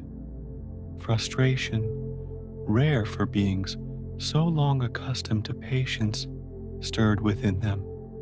They moved eastward along the road in search of clearer traces. Unknown to them, the ring-bearer had already left the Shire and was moving quickly through fields and woods, guided by a wise friend. The Nazgul spread out, sniffing for any sign of the golden band. In the old forest beyond the Shire, the ring wraiths encountered obstacles they had not expected. Trees seemed to whisper and shift, and paths twisted back on themselves. They felt no fear, but their horses snorted and rolled their eyes in alarm. They pressed on, leaning forward, letting the rings on their fingers guide them. When they reached the Barrow Downs, a place of ancient graves, they paused. They sensed a power there that was not of their master.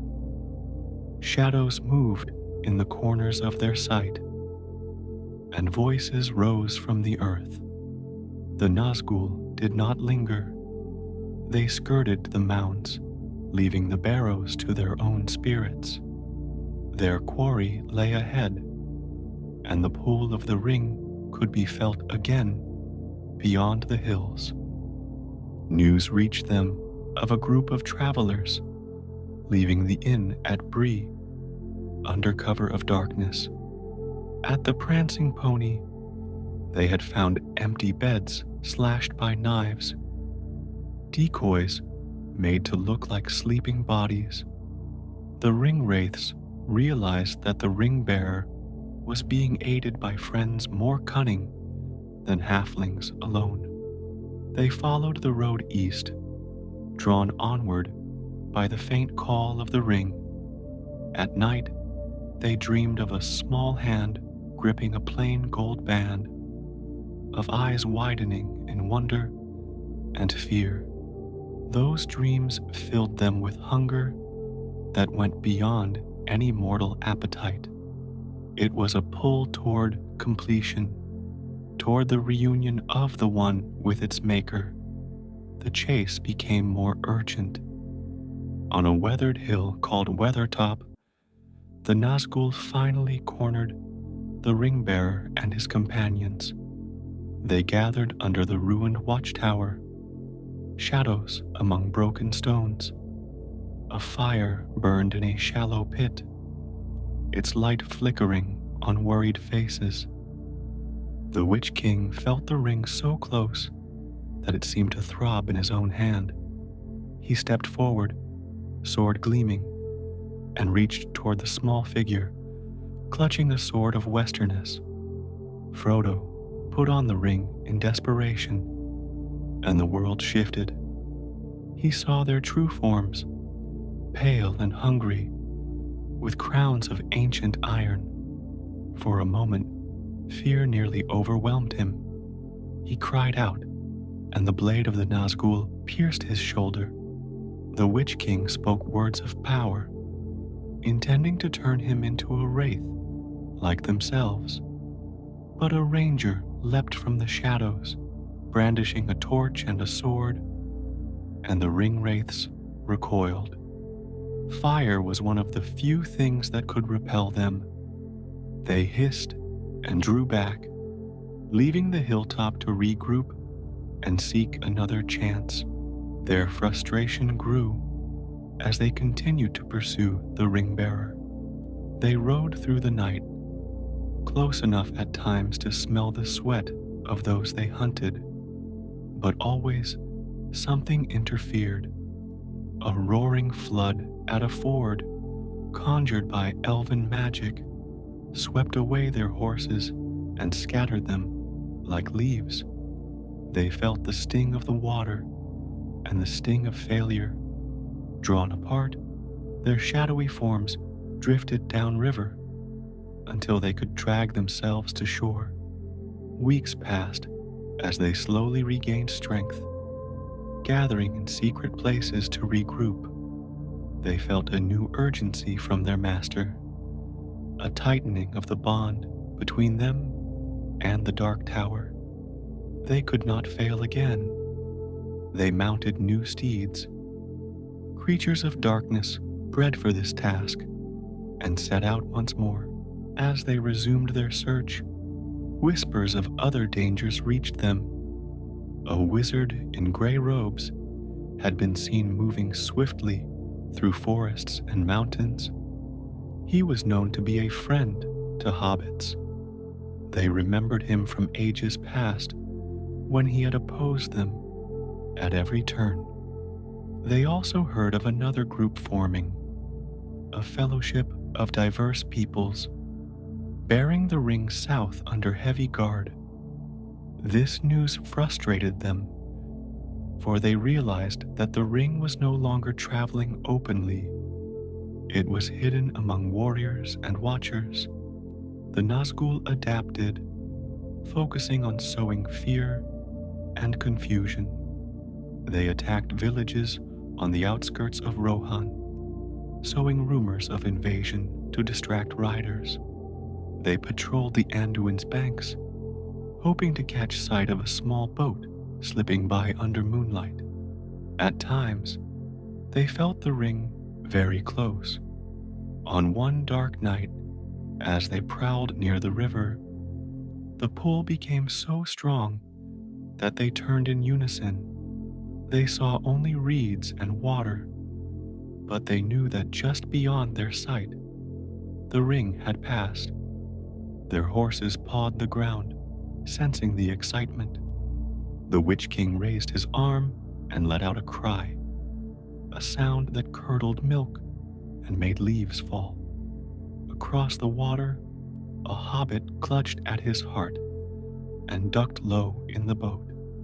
The Nazgul sent shadows across the river, hoping to drive him ashore, but the current was swift, and the boat slipped away into the darkness. Once again, the hunt continued. Each near miss sharpened their desire. Eventually, they returned to their stronghold at Minas Morgul, not in defeat, but to await further orders. They had been forced to withdraw by forces they could not conquer with fear alone. In the high tower, they stood before their master and confessed that the ring had eluded them for now. Sauron did not rage. He listened and commanded them to focus on the larger war. Their search was not ended, merely postponed. Others would be sent to find the ring, and the Nine would prepare armies to march. As they left the throne room, the Nazgul felt a mixture of relief and lingering hunger. They had tasted the near proximity of the ring and would not forget it. The hunt would resume when the time was right. Recovery did not mean rest. The ring wraiths took to training new mounts and overseeing forges where swords were sharpened.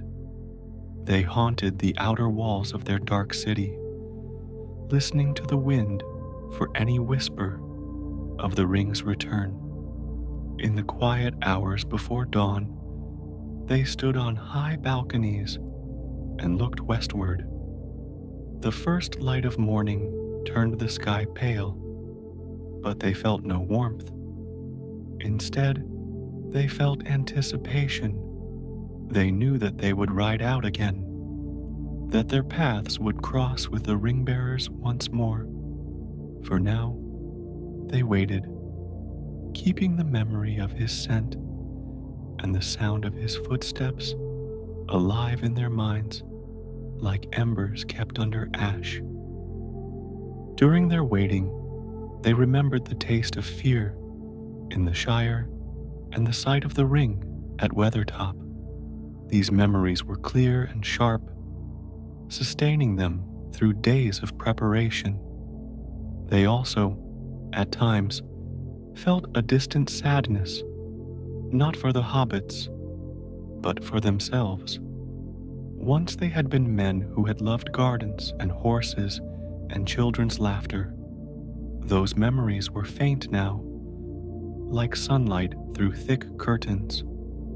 The rings on their fingers pulsed, reminding them of their oath.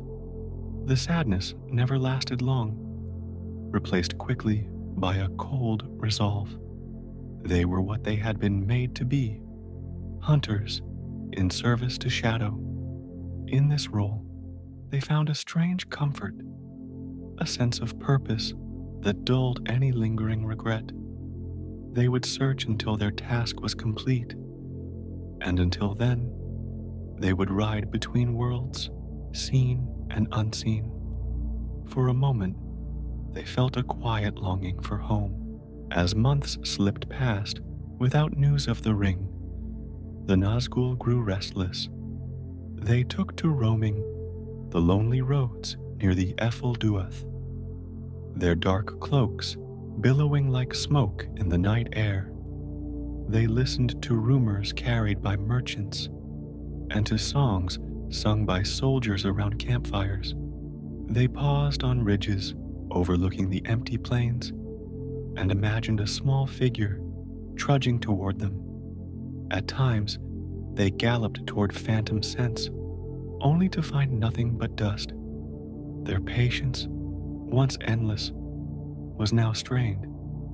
Every creak of a wagon wheel, every whisper of wind through dry grass seemed to call their names. They would ride out, circle a farmstead, and return to Minas Morgul, feeling unsatisfied yet determined. Their restlessness became part of the land's unease. Eventually, word came that they would lead the vanguard in the assault on the White City. The order thrilled and troubled them. They were eager for open battle, for the chance to break walls and scatter armies with fear. Yet a part of each remained focused on a different mission. They remembered the ring slipping past them, remembered the warmth of its presence so near. As they sharpened their blades and mounted their black steeds, they listened for any whisper that the ring might be near. They spoke to captains and arranged formations, all the while keeping a portion of their minds turned toward the west. Inwardly, they vowed that even amidst war, they would not cease to listen. They would cry out across fields and valleys, hoping to hear the faint answering song of the ring. They carried this duality in their hearts, a weight that made every step heavy with hope and dread. Silence inside. The last chapter of the Nazgul's tale began with a storm gathering over the fields of Gondor. Clouds as dark as iron rolled across the sky, and the air vibrated with drums and horns. The great army of Mordor marched toward Minas Tirith, the White City, with the Witch King at its head. From his perch atop a fell beast, he surveyed the city's towering walls and felt the familiar pull of duty. He raised his black blade and let out a cry that carried across the Pelennor fields. In response, fear descended like a cloak. Men on the walls trembled, horses reared and strained against their reins, and even strong hearts faltered. The Ringwraith's voice was the first blow in a siege meant to break more than stone. As the sun hid behind smoke, the Witch King directed waves of orcs and trolls against the city. He watched battering rams slam into gates and siege towers creep toward ramparts. The Black Breath, his gift of despair, drifted over the defenders. Soldiers who had stood bravely for hours felt weakness in their limbs and doubt in their minds. The other Nazgul circled above, their shadows flitting over courtyards and towers. They were hunters and heralds, spreading panic by merely being seen. In the city's halls, the steward stared into a seeing stone and saw only flames and ruin. The Ringwraiths knew he had been influenced by their earlier whispers, and they smiled without mouths. Victory seemed within reach.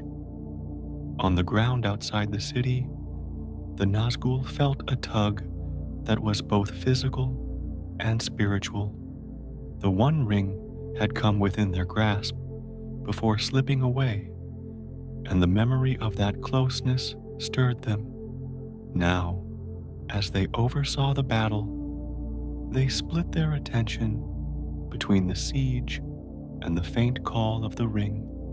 In their minds, they saw flashes of a small hand holding the golden circle, glimpses of volcanic rock and red light.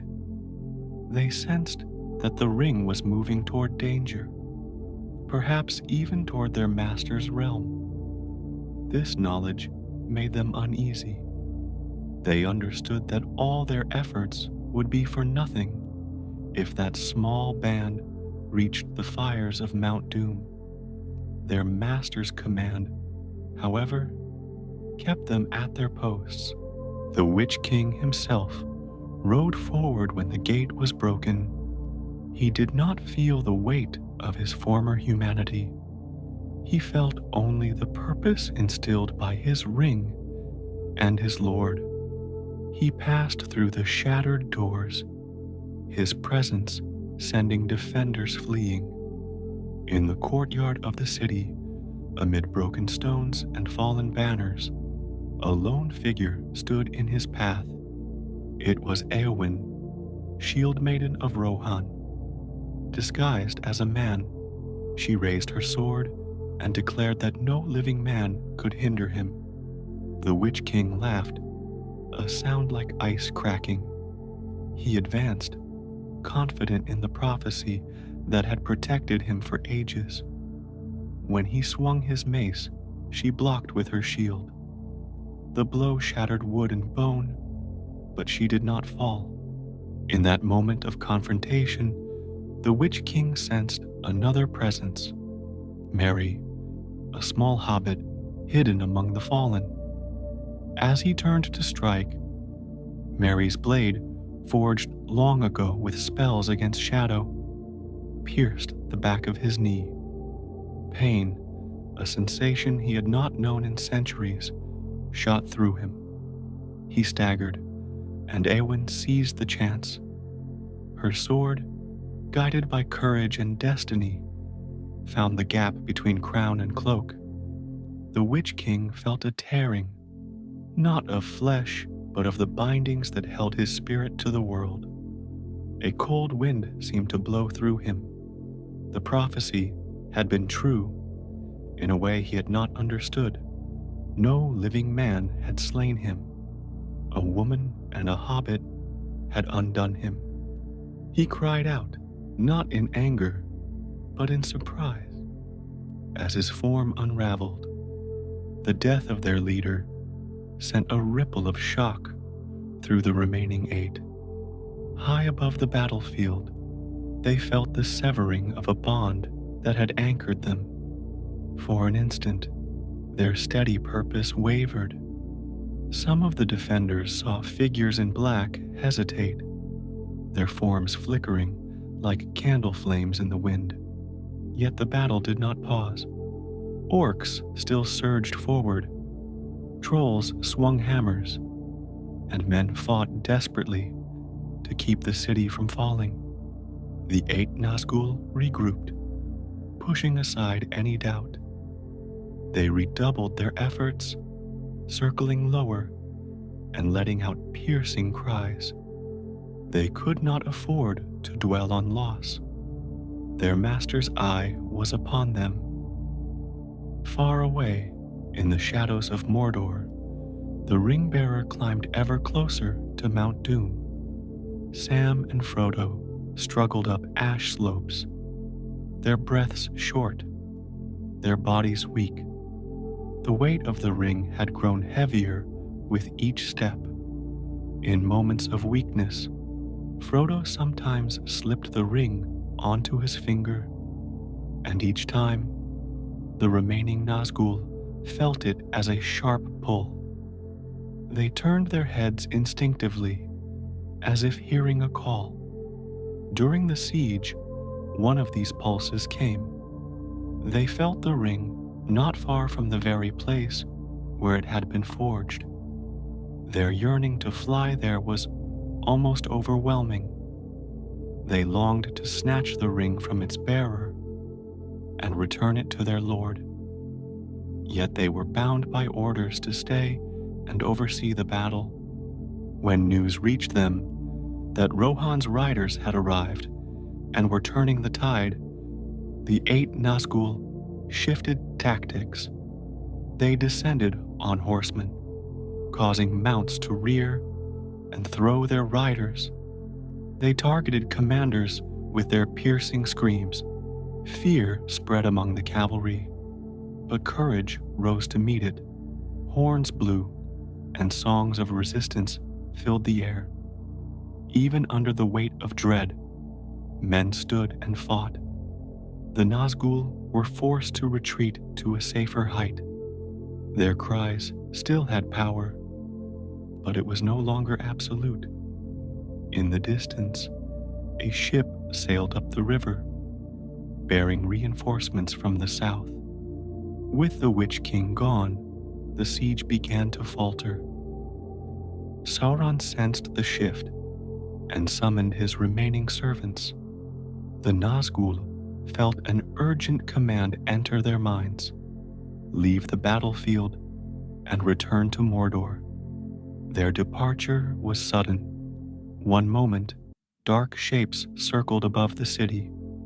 The next, they were streaking east, their cloaks streaming behind them. Soldiers on both sides watched, puzzled and relieved. As the 8 rode across the plain, they heard the clash of swords and the cries of the wounded fade. Ahead, Mount Doom loomed, its peak wreathed in smoke. They knew that something decisive was happening there. They urged their beasts faster, driven by the sense that time was running out. The closer they came to the mountain, the more clearly they felt the ring. It pulsed like a beacon in the dark, calling to them. Their hearts, if they could be called hearts, beat in time with its rhythm. Thoughts of battle fell away. Memories of past ages flickered at the edges of their minds. Crowns and thrones, laughter in halls, sunlight on water. These images could not distract them. They were wholly focused on the golden circle. They reached the slopes of Orodruin just as a great roar shook the ground. Lava burst forth, and a column of fire lit the sky. The Nazgul shrieked, but not in victory. They knew what such an eruption meant. The ring was in danger. In the fiery cavern of Samath Naur, Frodo stood on the brink, the ring in his hand. For a heartbeat, his will faltered, and he claimed the ring for himself. The Nazgul felt a surge of joy, a momentary feeling that their hunt had finally ended. Then, in a struggle that none of them could see, Gollum seized the ring and toppled into the fire. The Nazgul felt an agonizing absence. The pull that had guided them for so long vanished. It was as if a tether binding them to their master's will snapped. They reeled, their horses stumbling. On the slopes of the mountain, they clung to their saddles as the world convulsed. The eye of Sauron flickered and then went dark. In that instant, the 8 ring wraiths understood that their journey was over. The rings on their fingers, once warm with power, turned cold. The voices that had whispered to them fell silent. The weight of centuries lifted. They felt fear, not for the first time, but for the first time untempered by obligation.